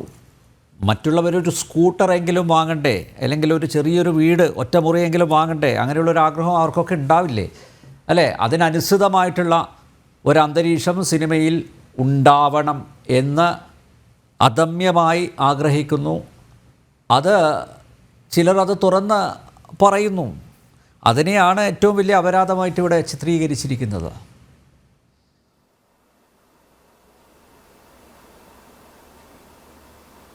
തീർച്ചയായിട്ടും ഇവിടെ അമ്മയിൽ കുറേ പേരുണ്ട്. എനിക്ക് പലരുമായിട്ട് അടുപ്പുള്ള ആൾക്കാരാണത്. പക്ഷെ ഇപ്പോൾ ഈ ചർച്ച നടക്കുമ്പോൾ തന്നെ ഞാൻ ചില പ്രൊഡ്യൂസർമാരായിട്ടും ആർട്ടിസ്റ്റുകളൊക്കെ സംസാരിച്ചു. അപ്പോൾ അവരൊക്കെ പറയുന്നത് ഞങ്ങളുടെ പ്രശ്നം ആരും സംസാരിക്കുന്നില്ലല്ലോ എന്ന് പറഞ്ഞു. അപ്പോൾ ഞാൻ എന്താ നിങ്ങളുടെ ഞങ്ങളെന്നൊരു ഭൂരിഭാഗം പേരിവിടെ ഇല്ലാത്തവരാണെന്ന് ആലോചിക്കണം. ഈ ഇല്ലാത്തവരെ നഷ്ടപ്പെട്ടവരെ കുറിച്ചല്ല സംസാരിക്കുന്നത്, നേടിക്കൊണ്ടിരിക്കുന്നവരെ കുറിച്ച് മാത്രമാണ് പറയുന്നത്. നേടിക്കൊണ്ടിരിക്കുന്നവർ തമ്മിലാണ് ചർച്ച നടക്കുന്നത്. അത് ശരിയാണെന്ന് എനിക്ക് തോന്നി. കാരണം ഇന്ന് വീട് ഇപ്പം ഞാനുള്ളപ്പോൾ തന്നെ ഞാൻ പലരോടും അന്ന് ഈ അമ്മ കുറേ കാര്യങ്ങൾ ചെയ്തിട്ടില്ല എന്ന് ഞാൻ പറയില്ല. അമ്മ കുറേ കാര്യങ്ങൾ ചെയ്തിട്ടുണ്ട് അവരുടെ മെമ്പർമാർക്ക് വേണ്ടിയിട്ട്. ഇപ്പോഴും ഒരു നല്ല എമൗണ്ട് എല്ലാ മാസവും കൊടുക്കുന്നുണ്ട്.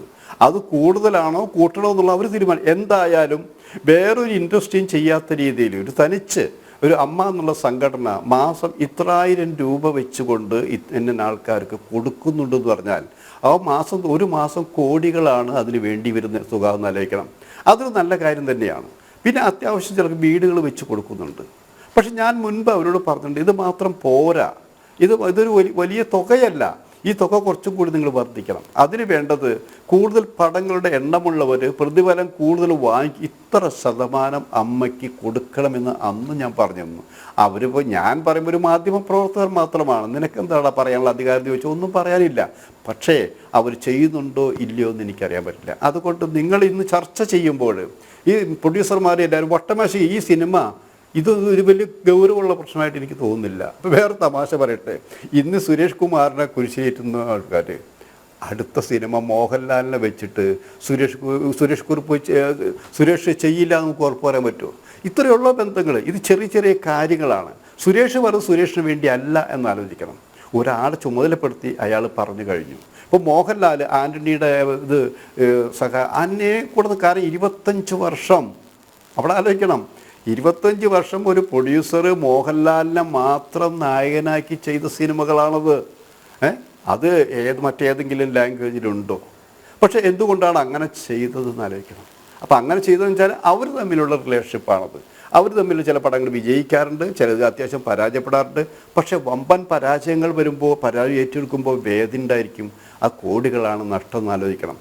സിനിമയ്ക്ക് ദോഷം വരാവുന്ന ഒരു കാര്യവും ഉണ്ടാകാൻ പാടില്ല. സിനിമയ്ക്ക് ദോഷമുണ്ടാക്കുന്ന രീതിയിൽ ആരെങ്കിലും പ്രവർത്തിച്ചാൽ അവനെ ഒറ്റപ്പെടുത്തുക തന്നെ വേണം. കാരണം ഇതൊരു കൂട്ടായ്മയാണ്, കോടികളുടെ ഇതാണെന്ന് ആലോചിക്കണം. അപ്പം അത് ഒരുമിച്ച് ചർച്ച ചെയ്യണം. ഓരോരോ അഭിപ്രായം പറഞ്ഞതിൻ്റെ പേരിൽ ഇങ്ങനെ ബേജാറാവണ്ട. അതിന് ഏറ്റവും ഉദാഹരണം പറ്റേ, ഇപ്പം ഈ പറയുന്ന പോലെ ഇത്രയും ചാടി കടിച്ചില്ലേ, സുരേഷ് കുമാർ ഒരു കാര്യം പറയുമ്പോൾ ചാടി വീണില്ലേ. ഇവിടെ ഹേമ കമ്മിറ്റി റിപ്പോർട്ടിൻ്റെ പേരിൽ എത്ര പേരെ അറസ്റ്റ് ചെയ്തു? അമ്മയുടെ ആര് ചാടി വീണിവിടെ? നടീപീഡന കേസുണ്ടായി ഇവിടെ, ആര് ചാടി വീണിവിടെ? അവിടെ അപ്പം നമ്മൾ അവിടേക്കൊന്നും പോകേണ്ട ആവശ്യമില്ല. അപ്പോൾ പ്രതികരിക്കേണ്ട സമയങ്ങളിൽ സത്യസന്ധമാണ് നിങ്ങളെങ്കിൽ, നിങ്ങളുടെ പ്രതികരണം സത്യസന്ധമാണെങ്കിൽ പ്രതികരിച്ചേ പറ്റുള്ളൂ. അപ്പം അങ്ങനെ നിങ്ങൾ പ്രതികരിക്കാത്തത് നിങ്ങൾ ഒരു സംഘടന തീരുമാനയുടെ പ്രസ്താവനയുടെ പേരിൽ ചാടി വീഴുന്നത് ശരിയല്ല. സെലക്റ്റീവ് ആയേ പറ്റുള്ളൂ എന്നുള്ളതാണ്. ആ അഭിപ്രായം സെലക്റ്റീവ് ആകുമ്പോൾ അതിൽ എത്ര കണ്ട് ന്യായമുണ്ട്, എത്ര കണ്ട് കാര്യങ്ങൾ നാം നടപ്പിലാക്കേണ്ടതുണ്ട്, അത് പരിശോധിക്കേണ്ടതാണെന്ന് ആലോചിക്കണം. ഒപ്പം ഞാൻ ഇന്നും പറഞ്ഞ കാര്യങ്ങളൊന്നും പ്രൊഡ്യൂസേഴ്സ് ഒന്നും പറയില്ല. കാരണം ഇപ്പോഴും ഞാൻ ഉറച്ചു നിൽക്കുന്നു, നിങ്ങൾ രമ്യതയിലെത്തിയാലും കണക്കുകൾ കൃത്യമായിരിക്കണം. അതിന് എല്ലാ മാസവും കൃത്യമായി കണക്കുകൾ അവതരിപ്പിക്കണം. ആർട്ടിസ്റ്റിന് കൊടുക്കുന്ന, ടെക്നീഷ്യന്മാർ കൊടുക്കുന്ന തുക കൃത്യമായിട്ടും വെളിപ്പെടുത്തിയിരിക്കണം. അത് വെളിപ്പെടുത്തില്ല എന്ന് തന്നെയാണ് എൻ്റെ വിശ്വാസം. അതാണ് സിനിമ. അത് കൊടുക്കൽ വാങ്ങലുള്ളതാണ്. കാരണം അത് നടന്മാർക്ക് മാത്രമുള്ളതല്ല, അത് പല രഹസ്യങ്ങളുണ്ട് ഇവിടെ. നിധി കാക്കുന്ന ഭൂതമാണ് ഇവിടെ ശരിക്കും സിനിമയിലെ പലരും ആലോചിക്കണം. പലരുടെയും ബിനാമികളുണ്ടെന്ന് ആലോചിക്കണം ഇവിടെ. ഇതൊന്നും ആര് അന്വേഷിക്കാൻ, ആര് കണ്ടെത്താൻ? ഇതിനൊന്നും സമയമില്ലാഞ്ഞിട്ടല്ല, പേടിയാണ്. കാരണം നമ്മൾ ഈ കാണുന്നതല്ല സിനിമ. ഈ സിനിമയ്ക്ക് പുറകിൽ മുമ്പ് നമ്മൾ ഹിന്ദി സിനിമയ്ക്ക് കുറിച്ച് പറഞ്ഞ അവിടെയൊക്കെ വമ്പന്മാരുണ്ട്. ഇപ്പോൾ അത് മലയാള സിനിമയിലും ബാധിച്ചിരിക്കുകയാണെന്ന് ആലോചിക്കണം. സിനിമയുടെ യഥാർത്ഥ പണം മുടക്കുന്നവരൊക്കെ പിന്നണിയിൽ നിന്നുകൊണ്ടിരിക്കുകയാണ്. അവരാരൊക്കെയാണെന്ന് പലർക്കും അറിയാമെന്ന് ആലോചിക്കണം. എന്നോട് കഴിഞ്ഞ വർഷം എൻ്റെ ഒരു സുഹൃത്ത് വിളിച്ചു പറഞ്ഞു, ഒരു പ്രശ്നമുണ്ടായപ്പോൾ അയാൾ വിളിച്ചു പറഞ്ഞു, നീ വെറുതെ ഇടപെടരുത്.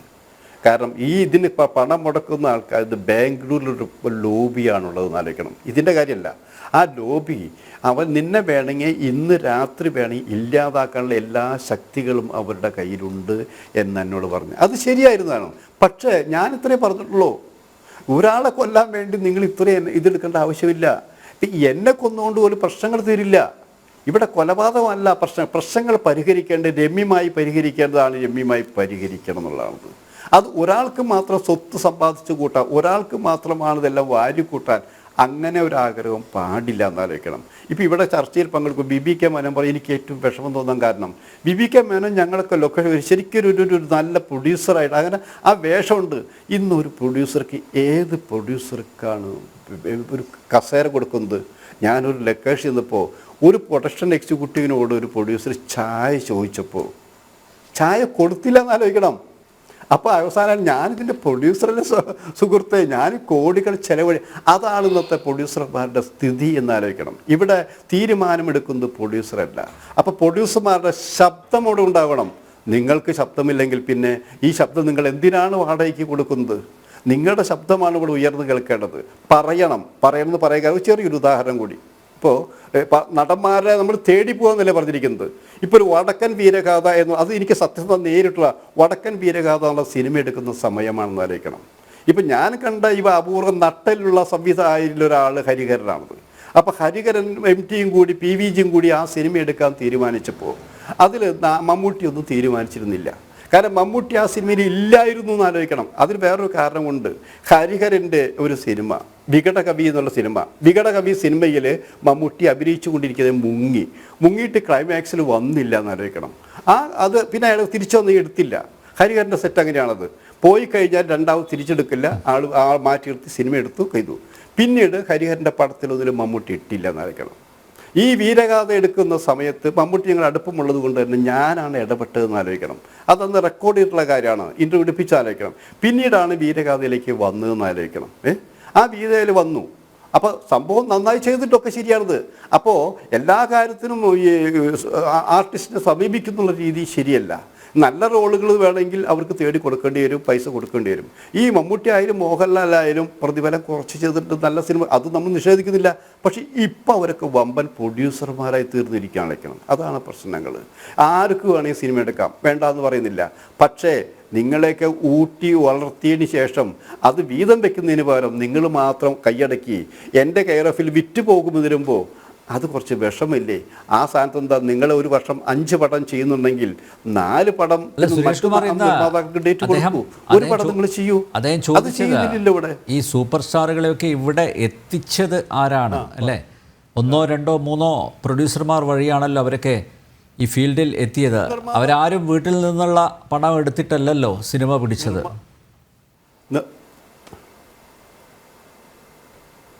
അതെ, നിർമ്മാതാക്കളുള്ളപ്പോൾ തന്നെ ഇവിടെ മറന്നു പോകുന്നൊരു വിഭാഗമുണ്ട്. മാധ്യമ പ്രവർത്തകർ ആലോചിക്കണം. ആരും ഞാൻ കഴിഞ്ഞ ദിവസം പറഞ്ഞു, മാധ്യമ പ്രവർത്തകർക്ക് പലരും ഇവിടെ വേശ്യയുടെ സ്ഥാനം കൊടുക്കും, ആവശ്യം കഴിഞ്ഞാൽ മറന്നു പോകുന്ന പോലെ. അതാണ് സ്ഥിതി. ഇവിടെ പലരുണ്ട്. ഇവിടെ മാധ്യമങ്ങൾക്ക് ഇവിടെ ഒന്നും ചെയ്യാൻ പറ്റില്ല, അതൊക്കെ വെറുതെ പറയുന്നതാണ്. ഇവിടെ അതൊക്കെ അനുഭവിച്ചുള്ള പലരുണ്ടെന്ന് ആലോചിക്കണം. അപ്പോൾ പ്രൊഡ്യൂസർമാരുണ്ട്, മാധ്യമ പ്രവർത്തകരുണ്ട്, ബാക്കി എല്ലാവരും ഉണ്ട്. എല്ലാവരും കൂട്ടി തന്നെയാണ് ഇവരെ വളർത്തിയെടുത്തിട്ടുണ്ടായെന്ന് ആലോചിക്കണം. അല്ലാണ്ട് ഒരു ദിവസം കൊണ്ട് ഇവരെ തട്ടി മൂട്ടി ഉണ്ടാക്കി കൊണ്ടുവന്നുള്ളതല്ല. അത് മറന്നു പോകുന്നവർ അത് മറന്നു പോകും. അത് ഓർമ്മിപ്പിക്കണം. എന്താ, നിർമ്മാതാക്കളും ഒരു ടീം, ഇപ്പോൾ നിർമ്മാതാക്കൾ മാത്രമല്ല, ഫെഫ്ക എല്ലാ സംഘടനയും ചേർന്നുകൊണ്ട് നിങ്ങൾ നല്ല എടുക്കാതെ നിൽക്കുമോ? നിങ്ങൾ പറയുമോ? എഴുത്തുകാരൻ എഴുതിയില്ലെങ്കിൽ ഇവർ സിനിമ എടുക്കുന്നോ? സംവിധാനം ചെയ്ത് ഇവർ ചെയ്യുമ്പോൾ എല്ലാവർക്കും ചെയ്യാൻ പറ്റുമോ? അതൊക്കെ ഒരു വെറും ഭീഷണി, ഓലപ്പാമ്പ് കാണിച്ച് ഭീഷണി എന്ന് പറയുന്ന ഭീഷണിയാണത്.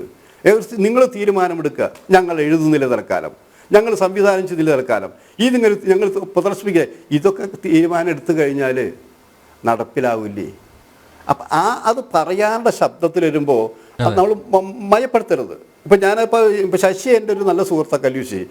ശശി ഇവിടെ മയപ്പെടുത്തി സംസാരിച്ചു മോഹൻലാലിനെയും ആരും. അവിടെ മയപ്പെടുത്തേണ്ട ആവശ്യമില്ല. എന്തിനാണ് മയപ്പെടുത്തുന്നത്? കാര്യങ്ങൾ പറയല്ലേ. നമ്മൾ അഭിപ്രായം പറയുമ്പോൾ കറക്റ്റായിട്ട് അഭിപ്രായം പറയാം. അത് വൈരാഗ്യമല്ല, ശത്രുതയല്ല. ഒരു പ്രശ്നം പരിഹരിക്കാൻ ഏതാണ് ശരി, ഏതാണ് തെറ്റ്, അത് തെറ്റ് പറഞ്ഞെങ്കിൽ തിരുത്തണം, ശരിയുണ്ടെങ്കിൽ സ്വീകരിക്കണം. ശരി അവരുടെ ഭാഗത്താണെങ്കിൽ ആ ശരിയോടൊപ്പം നമ്മൾ നിൽക്കണം. അങ്ങനെ ഒരു ചർച്ചയാണ് നമുക്ക് ആവശ്യം. അപ്പോൾ നമ്മൾ എപ്പോഴും ആലോചിക്കേണ്ടത് മലയാള സിനിമയാണ് നമുക്ക് മുഖ്യം. ആ സിനിമയ്ക്ക് പുഴുക്കു തേൽക്കുന്ന ഒന്നും ഉണ്ടാവാൻ പാടില്ല. യെസ്, മെനോൻ സാർ, പ്രൊഡ്യൂസർമാരുടെ നഷ്ടപ്പെട്ട പ്രതാപം വീണ്ടെടുക്കണ്ടേ? എടുക്കണമെന്ന് ആഗ്രഹമുണ്ട്. പക്ഷേ ഇന്നത്തെ സിറ്റുവേഷന് ഞാൻ നേരത്തെ പറഞ്ഞ പോലെ അത് നടക്കുമോ ഇല്ലയോ എന്നുള്ളത് എനിക്ക് പറയാൻ പറ്റില്ല. മിക്കവാറും നടക്കില്ല എന്നാണ് തോന്നുന്നത്. സ്വപ്നം കണ്ട് മരിക്കാം. പണ്ട് ഞാൻ വിൽക്കാൻ്റെ സ്വപ്നങ്ങളൊരു പടം എടുത്തു. അതേമാതിരി ഇപ്പോൾ സ്വപ്നം കണ്ട് മരിക്കാം എന്നുള്ളൊരു ഇതാണ്. പടം എടുക്കാൻ പറ്റുമെന്ന് തോന്നുന്നില്ല ഈ കണ്ടീഷനിൽ. അല്ല, എന്താണ് ഈ പ്രൊഡക്ഷൻ നിർത്താനുള്ള കാരണം എന്താ? പ്രൊഡക്ഷൻ നിർത്താനുള്ള കാരണം മെയിനായിട്ട് ഇത് തന്നെ, കോസ്റ്റ് ഓഫ് പ്രൊഡക്ഷനും കൂടി. അതിന് താങ്ങാൻ മാത്രം എൻ്റെ കയ്യിൽ കപ്പാസിറ്റി ഇല്ല. അതുകൊണ്ട് തന്നെയാണ്, വേറെ യാതൊന്നുമില്ല. കോസ്റ്റ് ഓഫ് പ്രൊഡക്ഷൻ കൂടുകയും നമുക്ക് വരുമാനം കുറയുകയും ചെയ്യുമ്പോൾ നമുക്ക് ചെയ്യാവുന്ന ഒരു പണി ആ പണി നിർത്തിവെക്കുക എന്നുള്ളതാണ്. കൂടുതൽ ഭാരം തലയിൽ ഏറ്റേക്കാതെ. അങ്ങനെ ഒരു നല്ല കാര്യം ഞാൻ ചെയ്തു. അതുകൊണ്ട് വലിയ ഭാരമില്ല. ഇപ്പം സ്വസ്ഥമാണ്. പക്ഷെ ഉറക്കം കുറവാണ്. കാര്യം പടം എടുക്കാൻ പറ്റുന്നില്ലല്ലോ എന്നുള്ളത് ഒരു ഉണ്ട്. വേറെ ഒന്നുമില്ല. അല്ല, ഇത് സുരേഷ് കുമാർ ഒരു കണക്ക് പറഞ്ഞു. അതായത് സാധിക്കട്ടെ. ഇതുവരെ മലയാളത്തിൽ 6000-ഓളം സിനിമകൾ എടുത്തിട്ടുണ്ട്. അതിൽ രക്ഷപ്പെട്ട നിർമ്മാതാക്കളുടെ എണ്ണം വെറും 27 പ്രൊഡ്യൂസേഴ്സ് മാത്രമേ രക്ഷപ്പെട്ടിട്ടുള്ളൂ എന്ന് ചരിത്രത്തിൽ. അതെ, അത്രേ ഉള്ളൂ. പിന്നെ നമ്മൾ ഈ നഷ്ടം എടുത്തു പറയേണ്ട കാര്യമില്ലല്ലോ. നമ്മുടെ ഒരു പാഷനല്ലേ. നഷ്ടം സ്വാഭാവികമാണ്. അപ്പം അതുകൊണ്ട് അത് ചെയ്തുകൊണ്ടിരിക്കുന്നു. അല്ല മേനോൻ സാർ, ഈ പരാജയം വരുമ്പോൾ, ഒരു തിരിച്ചടി വരുമ്പോൾ ഇതൊക്കെ ആരുടെ അടുത്തെങ്കിലും ഷെയർ ചെയ്യാറുണ്ടോ? നമ്മുടെ നടന്മാരുടെ അടുത്ത്, താരങ്ങളുടെ അടുത്തൊക്കെ ഷെയർ ചെയ്യാറുണ്ടോ? അതിൽ വലിയ പ്രയോജനം ഉണ്ടെന്ന് എനിക്ക് തോന്നുന്നില്ല. ഞാനത് ആ അഭിപ്രായത്തോട് യോജിക്കുന്നില്ല. അത് ഞാൻ എൻ്റെ തലയിലെഴുത്തുന്നേ വിചാരിക്കാറുള്ളൂ. ഞാനിപ്പോൾ അത് പറഞ്ഞ ഒരു നടനോട് പറഞ്ഞിട്ട് എന്ത് ചെയ്യാനാ? പ്രത്യേകിച്ച് ഇന്നത്തെ കാലത്ത് ഇപ്പോൾ പഴയ മാതിരി അല്ലല്ലോ. നടൻ തിരിഞ്ഞു പോലും നോക്കില്ല. പിന്നെ ഉള്ള ബന്ധം നഷ്ടപ്പെടും. അപ്പോൾ ആ സ്നേഹമായിട്ട് ഇരുന്നോട്ടെ. നമ്മളെ അവലാതി അവിടെ പറഞ്ഞിട്ട് എന്ത് കാര്യം? എന്നാൽ ഞാൻ നഷ്ടപ്പെട്ടു എന്ന് പറഞ്ഞാൽ അത് നമുക്ക് തിരിച്ചൊന്നും ചെയ്യാൻ പോകുന്നില്ല എന്ന് നല്ല അറിവുള്ളതുകൊണ്ട് ബന്ധം നിലനിർത്തണമെങ്കിൽ നമ്മൾ നഷ്ടം നമ്മൾ തന്നെ വഹിച്ചു. അത് നമ്മൾ തന്നെ അറിഞ്ഞു. അത്രയേ ഉള്ളൂ. അതോടുകൂടി നിർത്തി. അല്ല, ഈ അടികൊള്ളാൻ പ്രൊഡ്യൂസറും കാശ് വാങ്ങാൻ താരങ്ങളെന്നുള്ള ആ ഒരു ആറ്റിറ്റ്യൂഡ് മാറണ്ടേ അല്ലേ? അതാണല്ലോ പ്രൊഡ്യൂസേഴ്സ് അസോസിയേഷനും ഫെഫ്കയും ഫിയോക്കും ഒക്കെ ഊന്നിപ്പറയുന്നു. അതാണല്ലോ. അതായത് നഷ്ടം സംഭവിച്ചിട്ടുണ്ടെങ്കിൽ അത് ഷെയർ ചെയ്യപ്പെടണം. അതിന് താരങ്ങൾ തയ്യാറാവണം. അതൊരു ക്രിയാത്മകമായിട്ടുള്ള നിർദ്ദേശമല്ലേ? മാത്രമല്ല ഈ പണത്തോട് എന്തിനാണ് ആർത്തി? അതായത് പണം കൂടുന്നവരും അവർക്ക് ആർത്തി കൂടുന്നു. പിന്നെ പുതിയ പുതിയ കാറുകൾ ഇങ്ങനെ ലോകത്ത് ഇറങ്ങിക്കൊണ്ടിരിക്കുന്നു. പിന്നെ പുതിയ ഫ്ലാറ്റുകൾ ഗൾഫിലും ലണ്ടനിലൊക്കെ വരുന്നു. അപ്പോൾ ഇതിനൊക്കെ ചിലവാക്കണ്ടേ? അപ്പോൾ അതുകൊണ്ടാണ് ഈ ബുദ്ധിമുട്ട്. ഓരോരുത്തരും 10 കാറും 15 കാറും ഒക്കെ ഉണ്ടാകുന്നു. നേരത്തെ ആരോ പറഞ്ഞ പോലെ സ്കൂട്ടർ വാങ്ങാൻ ഗതിയില്ലാത്ത നടന്മാരും ഉണ്ട് നമ്മുടെ ഇടയിൽ. അപ്പോൾ അതിന് നമുക്കൊന്നും തിരുത്താനോ ഒന്നും ചെയ്യാനൊന്നും പറ്റില്ല. ആർത്തി അവർ തന്നെ കുറയ്ക്കണം. അവർ തന്നെ അവരുടെ മനസ്സാക്ഷിയോട് ചോദിച്ച് ആ കാര്യങ്ങൾ ചെയ്യണം. ഒരു പ്രൊഡ്യൂസർ എന്ത് വിറ്റിട്ടാണ് ഇത് ചെയ്തത്, ഇന്ന് അയാളുടെ എന്താണ് സ്ഥിതി, ഒന്നും അന്വേഷിച്ചെങ്കിലും ചെയ്യുന്ന ഒരു മനോഭാവം ആർട്ടിസ്റ്റുകൾക്കില്ല. അതിൽ മാത്രമേ നമുക്കൊരു ദുഃഖമുള്ളൂ. നമുക്കൊന്നും ചെയ്തു തരണ്ട.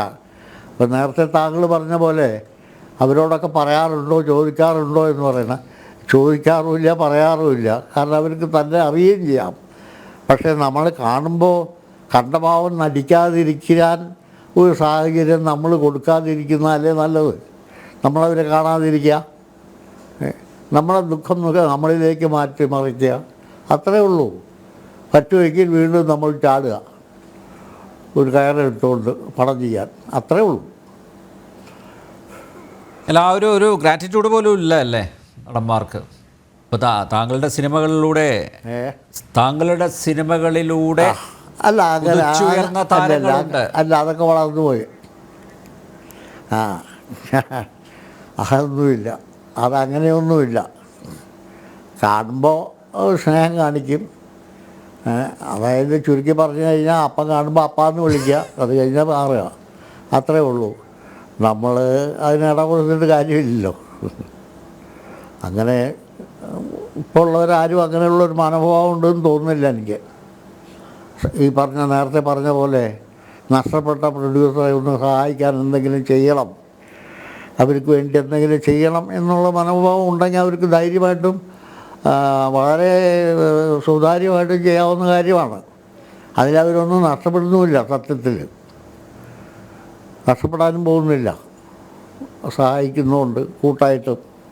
ഇപ്പം തമിഴ്നാട്ടിലൊക്കെ നമ്മൾ കണ്ടിട്ടുണ്ട്. ഇപ്പോൾ നേരത്തെ പറഞ്ഞ പോലെ രജനീകാന്തിൻ്റെ കാര്യം പറഞ്ഞ പോലെ ആ പഴയ പ്രൊഡ്യൂസർക്കും നഷ്ടപ്പെട്ടവർക്കും വേണ്ടി പടം ചെയ്തു കൊടുക്കുക, അല്ലെങ്കിൽ ആ നിർമ്മാതാക്കൾക്ക്, അല്ലെങ്കിൽ അതിൻ്റെ ഡിസ്ട്രിബ്യൂട്ടർക്ക് അതിൻ്റെ ഒരു ഭാഗം വീതിച്ചു കൊടുക്കുക, അങ്ങനെയൊക്കെയുള്ള ഒരു പ്രക്രിയയുണ്ട്. പക്ഷേ മലയാള ഭാഷയിൽ അങ്ങനെ ഒരു ഇതില്ല, ഈ നിഘണ്ടുവിൽ അത് പറഞ്ഞിട്ടില്ല. ഉണ്ടായിരുന്നു. ആഹാ, നസീർ ഒരു നിർമ്മാതാവിൻ്റെ നഷ്ടം മനസ്സിലാക്കുന്ന ആളായിരുന്നു, അല്ലെങ്കിൽ ഒരു വിതരണക്കാരൻ്റെ നഷ്ടം മനസ്സിലാക്കുന്ന ആളായിരുന്നു. അപ്പോൾ ഒരു സിനിമ ഒരു നിർമ്മാതാവിന് പരാജയപ്പെട്ടാൽ അടുത്ത സിനിമ എടുക്കാനായിട്ട് അദ്ദേഹത്തിൻ്റെ റെമ്യൂണറേഷൻ വാങ്ങാതെ തന്നെ മുൻകൈ എടുത്ത് നിങ്ങളൊരു സിനിമ ചെയ്യൂ, നല്ലൊരു കഥ ഉണ്ടാക്കി നല്ലൊരു സിനിമ ചെയ്യൂ, ഞാൻ സഹകരിക്കാൻ മുഴുവൻ എന്ന് പറയുന്ന ചെയ്ത എത്രയോ പടങ്ങൾ അതനുഭവിച്ച എത്രയോ നിർമ്മാതാക്കളുണ്ട്. അപ്പോൾ അതാണ് ഞാൻ പറഞ്ഞത്, അത് ഒരു പ്രേം നസീർ ഉണ്ടായിരുന്നു, അത് ഇന്നില്ല നമുക്ക്. അല്ല, ഒരു കുടുംബമാകുമ്പോൾ ഇപ്പോൾ സന്തോഷവും അതുപോലെ സന്താപവും ഒക്കെ ഒരേപോലെ ഷെയർ ചെയ്യേണ്ടതല്ലേ? അല്ലേ? ആണ്. സന്തോഷം വരുമ്പോൾ മാത്രം കൂടെ നിന്നാൽ പോരല്ലോ. നേരത്തെ മേനോൻ പറഞ്ഞ പോലെ അത് ആ ഒരു ചിന്താഗതിയൊന്നും ഇല്ല. പിന്നെ ഇപ്പോൾ പുതുതായിട്ട് സിനിമ എടുക്കുന്ന നിർമ്മാതാക്കൾ ആരെന്ന് തന്നെ അറിഞ്ഞുകൂടാ. ഈ കാരണം എന്ന് വെച്ചാൽ ഒരു ചെറിയ അനുഭവം പറയാം. ഈ മോഹൻലാൽ 41 എന്ന് പറയുന്ന ഒരു പ്രോഗ്രാം ഉണ്ടായിരുന്നു ഗൾഫിൽ വെച്ചിട്ട്. അപ്പോൾ അതിൻ്റെ ഒരു കാര്യവുമായിട്ട് അവൻ ബന്ധപ്പെട്ട് ഞാനും പോയിരുന്നു ആ സംഘത്തോടൊപ്പം. അപ്പോൾ അവിടെ പ്രവർത്തിക്കുന്നു. അപ്പോൾ അവിടെ വെച്ചൊരു പ്രൊഡ്യൂസർ എന്നെ പരിചയപ്പെടുക, എന്നെ വന്ന് കണ്ട് എനിക്കറിയാം പ്രൊഡ്യൂസർ സാർ, ഞാനൊരു സിനിമ ചെയ്യാണ് എന്ന് പറഞ്ഞു. ഞാൻ പറഞ്ഞു ഏത് സിനിമയാണ്? അപ്പോൾ ഇന്ന പടത്തിൻ്റെ പേര് പറഞ്ഞു. പടത്തിൻ്റെ പേര് പറഞ്ഞപ്പോൾ അന്ന് ഞാൻ അസോസിയേഷനിലെ ജോയിൻറ്റ് സെക്രട്ടറി ആയതുകൊണ്ട് എനിക്ക് ആ പടത്തിൻ്റെ പേര് അറിയാം, ആ പ്രോജക്റ്റ് അവിടെ വന്നതായിട്ടും അറിയാം. അപ്പോൾ ഞാൻ പറഞ്ഞു അതെ. അപ്പോൾ ഞാൻ പറഞ്ഞു ഇവിടെ ഷൂട്ടിംഗ് നടന്നുകൊണ്ടിരിക്കുകയാണോ? അതെ, അവിടെ നടന്നുകൊണ്ടിരിക്കുകയാണ്. ഞാൻ പറഞ്ഞു പ്രൊഡ്യൂസർ ഇവിടെ നിൽക്കുകയാണ്. അത് കുഴപ്പമൊന്നുമില്ല, അത് അവിടെ നോക്കിക്കോളൂ എല്ലാവരും. ഞാൻ പറഞ്ഞു ഇങ്ങനെ ഒരു ആറ്റിറ്റ്യൂഡ് തെറ്റല്ലേ? നിങ്ങളുടെ സിനിമയല്ലേ ഇവിടെ കേരളത്തിൽ നടക്കുന്നത്, എന്നിട്ട് നിങ്ങൾ ഇവിടെ നിന്നിട്ട് നടന്നുകൊള്ളും എന്ന് പറയാനായിട്ട് ആരെയാണ് ഏൽപ്പിച്ചിരിക്കുന്നത്? അത് ഒരു പ്രൊഡക്ഷൻ എക്സിക്യൂട്ടീവ് ഏൽപ്പിച്ചിട്ടുണ്ട്, അത് പുള്ളി നടത്തിക്കോളും, കുഴപ്പമില്ല. ഞാനത് പാക്കപ്പ് ആകുമ്പോൾ ഞാൻ പോവും.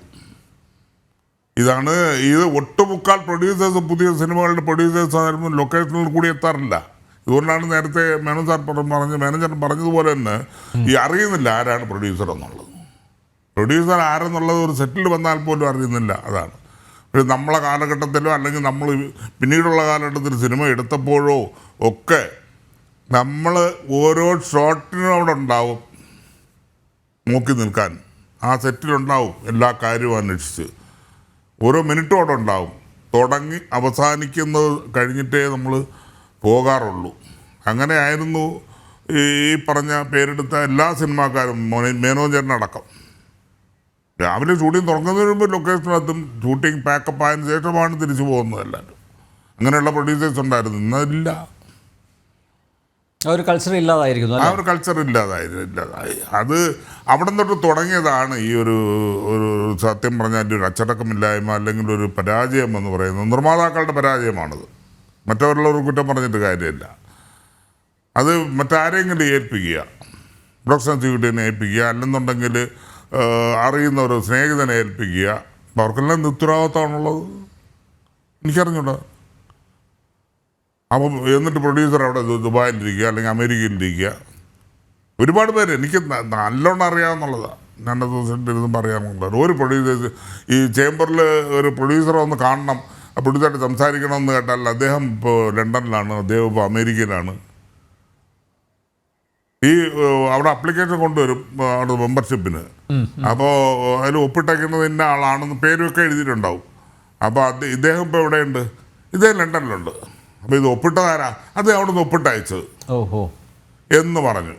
അപ്പം നമ്മൾ പറഞ്ഞു ഇത് അദ്ദേഹത്തിൻ്റെ ഒപ്പല്ല എന്ന് ഞങ്ങൾ പറയുന്നു. അല്ല സാർ അത് ഞാൻ പറഞ്ഞ അല്ല എന്ന് ഞാൻ പറയുന്നു. അവസാനം അല്ല, പ്രൊഡക്ഷൻ എക്സിക്യൂട്ടീവ് ഒപ്പിട്ടുകൊണ്ട് വന്നേക്കാണ്. മേനോൻ സാർ പറഞ്ഞ പോലെ ഈ കോസ്റ്റ് ഓഫ് പ്രൊട്ടക്ഷൻ അത് കുറയുകയാണെങ്കിൽ ഇപ്പോൾ ഹീസ് വില്ലിങ്, അദ്ദേഹം സിനിമ നിർമ്മിക്കാൻ തയ്യാറാണ്. ഒരുപക്ഷെ താങ്കളും അങ്ങനെ ആയിരിക്കും അല്ലേ? അങ്ങനെ ഒരു അറ്റ്മോസ്ഫിയർ, ഒരു അന്തരീക്ഷം മലയാള സിനിമയിൽ അടുത്ത കാലത്തെങ്ങാനും സംജാതമാവുമോ? സംശയം. അങ്ങനെ സംഭവിച്ചാൽ അതിൽ ഒന്നാം പാർട്ടി ഞാനായിരിക്കും. ആഹാ. അല്ല, പക്ഷെ അവിടെയാണ് നേരത്തെ പല്ലിശ്ശേരി ചൂണ്ടിക്കാണിച്ചതുപോലെ ഞാനായിരിക്കും ആദ്യം നിൽക്കുക. അല്ല മേനോൻ സാർ, നേരത്തെ പല്ലിശ്ശേരി ചൂണ്ടിക്കാണിച്ചതുപോലെ ഇപ്പോൾ ഈ അമ്മയുടെ ഒരു സിനിമ വന്നു അല്ലേ? അപ്പോൾ അതുപോലെ ഈ പ്രൊഡ്യൂസേഴ്സ് അസോസിയേഷൻ ആ ഒരു കൂട്ടായ്മയിൽ എന്തുകൊണ്ട് ചലച്ചിത്രങ്ങൾ നിർമ്മിച്ചുകൂടാ? അമ്മയുടെ സിനിമ ഇതുവരെ വന്നിട്ടില്ല. അങ്ങനൊരു പ്ലാൻ ഇട്ടതല്ലാതെ അവർ പ്രോഗ്രാം മാത്രമേ നടത്തിയിട്ടുള്ളൂ. സിനിമ ചെയ്തിട്ടില്ല. അത് പണ്ട് ചെയ്തിരുന്നു, ആ 2020. അതല്ലാതെ ചെയ്തിട്ടില്ല. അതെ അതെ, അതാ അത് പിന്നെ ചെയ്തിട്ടില്ല. അതിനുശേഷം അവർ പട്ടങ്ങൾ ചെയ്തിട്ടൊന്നുമില്ല. പിന്നെ ഈ പറഞ്ഞ മാതിരി അവർ തമ്മിൽ തന്നെ കോർപ്പറേഷൻ കുറവാണ്. ആർട്ടിസ്റ്റുകൾ അവർ തന്നെ ഒരു മത്സര ബുദ്ധിക്കാരാണ്.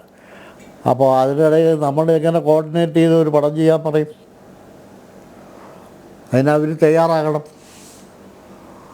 അത് എനിക്ക് തോന്നുന്നില്ല.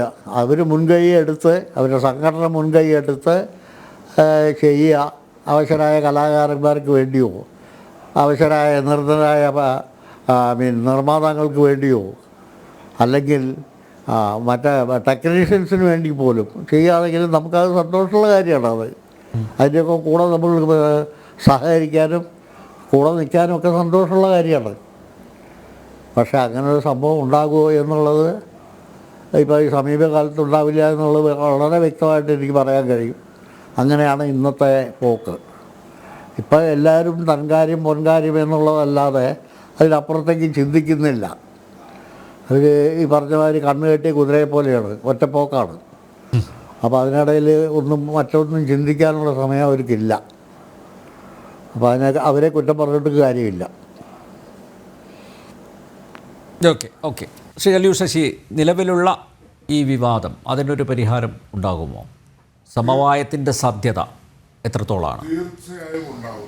ഉണ്ടായത് തീർന്നുകൊണ്ടിരിക്കുകയാണ്. ഈ ആന്റണി പെരുമാവൂർ തന്നെ അതിനെ അവിടെ അസോസിയേഷനിൽ വിളിച്ചിട്ട്, ഞാൻ ഉദ്ദേശിച്ച അങ്ങനെയല്ല, ഞാൻ ഈ അസോസിയേഷൻ ചട്ടക്കൂടിൽ നിന്നുകൊണ്ട് തന്നെ പ്രവർത്തിക്കും. പക്ഷേ എൻ്റെ സിനിമയെ പറ്റി പറഞ്ഞപ്പോൾ എനിക്ക് വന്ന ദേഷ്യത്തിന് ഞാനൊന്ന് പറഞ്ഞാണെന്ന് വിളിച്ചു പറഞ്ഞു. അതോടെ സോൾവ് ആയി കഴിഞ്ഞു. പിന്നെ ഈ നവമാധ്യമങ്ങൾ ഇതിട്ട് പെരുകിക്കുന്നതാണ്. പിന്നെ ആരും ഈ നേരത്തെ നമ്മളും സുരേഷ് കുമാറും ഞാനും സൂചിപ്പിച്ചതുപോലെ വേറൊരു പാർട്ടി ഇതിന് എരിവും മുളകും പുളിയും ഒക്കെ കൊടുക്കാൻ വേണ്ടി റെഡിയായി നിൽക്കുന്നവർ വീണ്ടും വീണ്ടും വീണ്ടും വീണ്ടും ഇതിനെ പർവ്വതീകരിച്ചു കൊണ്ടിരിക്കുകയാണ്. അപ്പോൾ അത് അധികകാലം നിൽക്കത്തില്ല എന്ന് തന്നെയാണ് വിശ്വാസം. അത് 2 ദിവസത്തിനുള്ളിൽ ഇതെല്ലാം കെട്ടടങ്ങി വീണ്ടും ഒരുമയോടെ മുന്നോട്ട് പോകുമെന്ന് തന്നെയാണ് ഞാൻ വിശ്വസിക്കുന്നത്. കാരണം അതിനുള്ള വഴികളെല്ലാം തെളിയുന്നുണ്ട്. ഓക്കെ, ശ്രീ പല്ലിശ്ശേരി, എന്താണ് താങ്കളുടെ പ്രതീക്ഷ?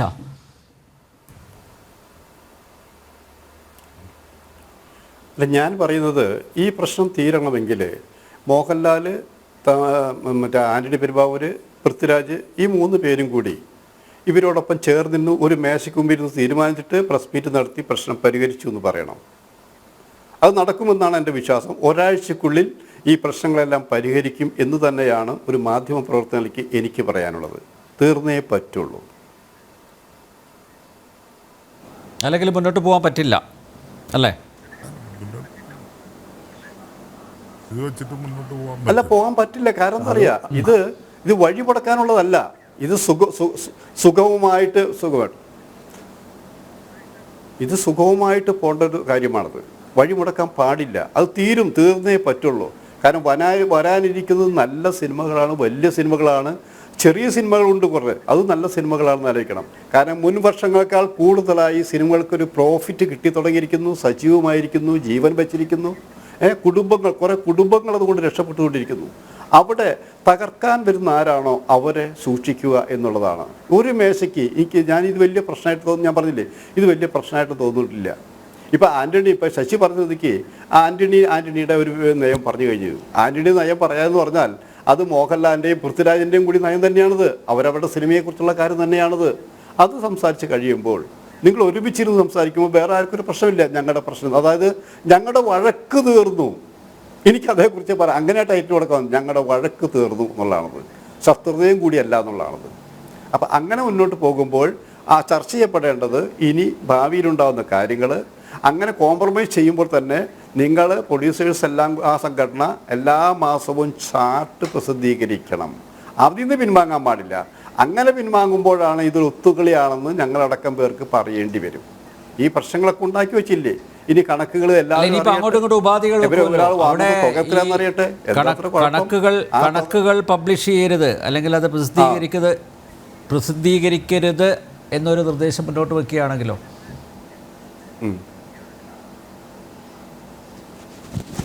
അങ്ങനെ കണക്കുകൾ നിർദ്ദേശം മുന്നോട്ട് വയ്ക്കാൻ അവർക്ക് എന്താ വിചാരം? അവർക്ക് താല്പര്യം ഉണ്ടാവില്ലല്ലോ. അവർക്ക് അല്ല, കണക്കുകളുടെ താല്പര്യമില്ലായിരിക്കും, പക്ഷേ നമുക്ക് താല്പര്യമുണ്ട്.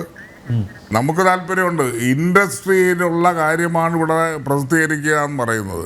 അതിലിടപെടാനായിട്ട് അവർ ഇടപെടേണ്ട കാര്യമില്ല. അവരുടെ റെമ്യൂണറേഷൻ മേടിക്കല്ലേ, പിന്നെന്തിനാണ് ഇതിലിടപെടുന്നത്?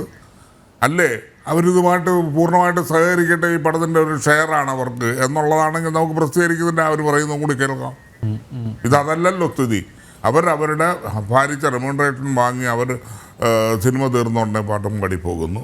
പിന്നെ അനുഭവിക്കുന്ന മുഴുവൻ നിർമ്മാതാവല്ലേ. അപ്പോൾ ആ പടം വിജയിച്ചോ ഇല്ലയോ എന്ന് പ്രഖ്യാപിക്കാനുള്ള അവകാശം തീർച്ചയായും പ്രൊഡ്യൂസേഴ്സിന് തന്നെയാണ്. അതിനാരും ചോദ്യം ചെയ്യാൻ അവകാശമില്ല, അതിനെതിരെ നിർദ്ദേശങ്ങൾ വരാനും അധികാരമൊന്നുമില്ല. അത് പ്രസിദ്ധീകരിക്കണമെന്ന് തന്നെയാണ് എൻ്റെ തുടരണം. പ്രസിദ്ധീകരിക്കുക എല്ലാ മാസവും എല്ലാ സിനിമയുടെയും പ്രസിദ്ധീകരിക്കണം. എന്നാൽ മാത്രമേ ഈ പ്രസ്ഥാനത്തിൽ എന്താണ് സംഭവിക്കുന്നതെന്നുള്ള പൊതുജനെങ്കിലും മനസ്സിലാക്കുന്നുള്ളൂ. ഇവിടെ എന്താണ് സംഭവിക്കുന്നതെന്നല്ല. ഈ നേരത്തെ പറഞ്ഞതുപോലെ ഈ പ്രസിദ്ധീകരിച്ചത് തൊട്ടാണ് ഈ ചില ആൾക്കാർക്ക് ബുദ്ധിമുട്ടുണ്ടായത് പോലെയാണ് തോന്നുന്നത്, ഇല്ലെന്ന് പറയുന്നില്ല. അതുകൊണ്ട് ഒരു കാര്യമുണ്ട്, അത് ഒത്തിരി വിരൽ പിടിപ്പിച്ചിട്ടുണ്ട്. അപ്പം അത് ഇല്ലാതാക്കാനുള്ള ശ്രമം നടക്കില്ല. പ്രൊഡ്യൂസർ പ്രസിദ്ധീകരിക്കും. ഇത് മുൻപേ ചെയ്യണമെന്ന് വിചാരിച്ചിരുന്നതാണ്. അത് വൈകിയ വേളയിലെങ്കിലും ആ ഒരു ചിന്ത വന്നത് നന്നായി. അത് ഇനിയും പ്രസിദ്ധീകരിച്ചുകൊണ്ടിരിക്കുക. അത് പ്രസിദ്ധീകരിക്കുന്ന ഇൻഡസ്ട്രിക്ക് നല്ലതാണ്. അതാണ് അത്.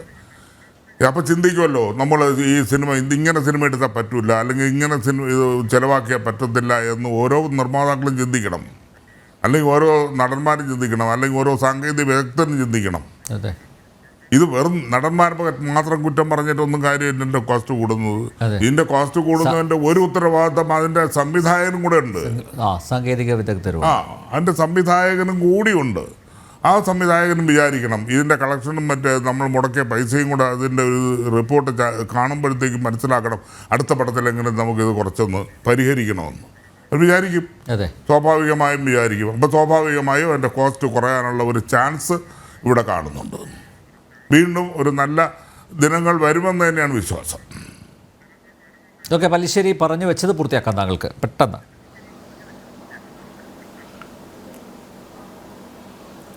അല്ല, നമ്മൾ ഈ പൂർത്തിയാക്കുന്നു പറയുമ്പോൾ തന്നെ സീമ അതൊരു ശരിക്കും നമുക്കൊരു ചക്കരക്കുടം തന്നെയാണത്.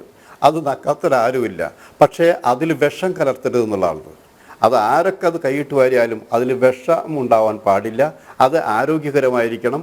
അത് പ്രേക്ഷകർക്കാണെങ്കിൽ നല്ല സിനിമ കൊടുക്കണം, പ്രൊഡ്യൂസേഴ്സിന് ലാഭം കിട്ടണം, അഭിനയിക്കുന്നവർ ആർക്കും ദോഷം വരാൻ പാടില്ല. ഒപ്പം വിരലിലുണ്ടാകുന്ന ആൾക്കാർക്ക് മാത്രം പ്രതിഫലം കൂട്ടിക്കൊടുത്താൽ പോരാ. ജീവിക്കാൻ വേണ്ടി അഭിനയിക്കുന്ന കുറേ പേരുണ്ട് ഇല്ലേ, അവരെ കൂടി കണക്കിലെടുക്കണം.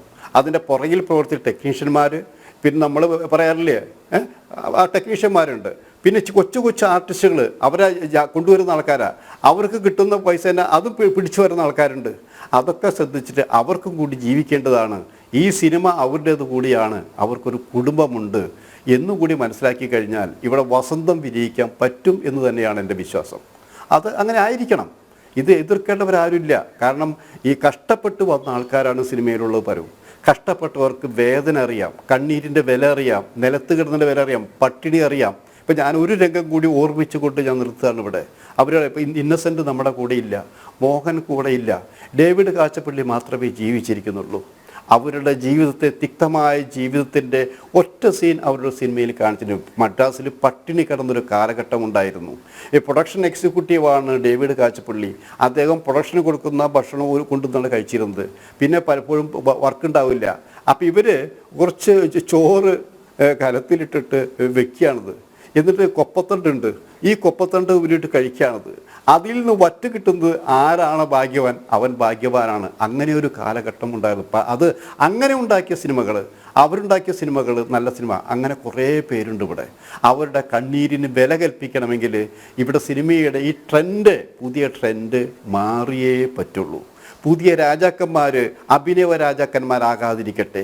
ഈ ജനങ്ങളുടെ നന്മയ്ക്ക്, പ്രേക്ഷകരുടെ നന്മയ്ക്ക്, പ്രൊഡ്യൂസർമാരുടെ നന്മയ്ക്ക്, സിനിമയുടെ നന്മയ്ക്ക് വേണ്ടി ആയിരിക്കട്ടെ അവരുടെ പ്രയത്നം. ലാഭം അവരെടുത്തോട്ടെ. അപ്പോൾ അവരുടെ മനസ്സ് നന്നായിരിക്കണം. പിന്നൊരു കാര്യം കൂടി പറയാനുള്ളത്, പഴയൊരു കാര്യം തന്നെ, പ്രേം നസീർ എന്നുള്ള വലിയ മഹാൻ, പറയാതിരിക്കാൻ വയ്യ. അദ്ദേഹം ചെയ്ത കുറേ കാര്യം, പ്രതിഫലം കൂടുതൽ വാങ്ങിയിട്ടില്ല, കുറേ സിനിമകൾ ചെയ്തിട്ടുണ്ട്. അദ്ദേഹത്തിന് വല്ലപ്പോഴും ഓർക്കുക. എന്തായാലും മലയാള സിനിമയുടെ ആരോഗ്യത്തിന് കൂട്ടുത്തരവാദിത്വവും കെട്ടുറപ്പും വേണം. ഞാൻ ഇന്നലെയും പറഞ്ഞതുപോലെ ചുവരുണ്ടെങ്കിലേ ചിത്രം വരക്കാൻ ആവൂ. ശ്രീ ജി സുരേഷ് കുമാർ, പ്രൊഡ്യൂസർ അസോസിയേഷൻ്റെ പ്രതിനിധി എന്ന നിലയിൽ, വൈസ് പ്രസിഡൻറ്റ് എന്ന നിലയിൽ, അദ്ദേഹം പറഞ്ഞതെല്ലാം നന്നായി വരണം എന്നാണ് ആഗ്രഹം. ആ ആഗ്രഹം പൂർത്തീകരിക്കണമെങ്കിൽ മറ്റുള്ളവരും അദ്ദേഹത്തെ പോലെ തന്നെ ചിന്തിക്കണം. ജന ഡിബേറ്റ് ഇവിടെ പൂർണ്ണമാകുന്നു. ചർച്ചയിൽ പങ്കെടുത്ത എല്ലാ അതിഥികൾക്കും നന്ദി. ഒപ്പം പ്രേക്ഷകർക്കും.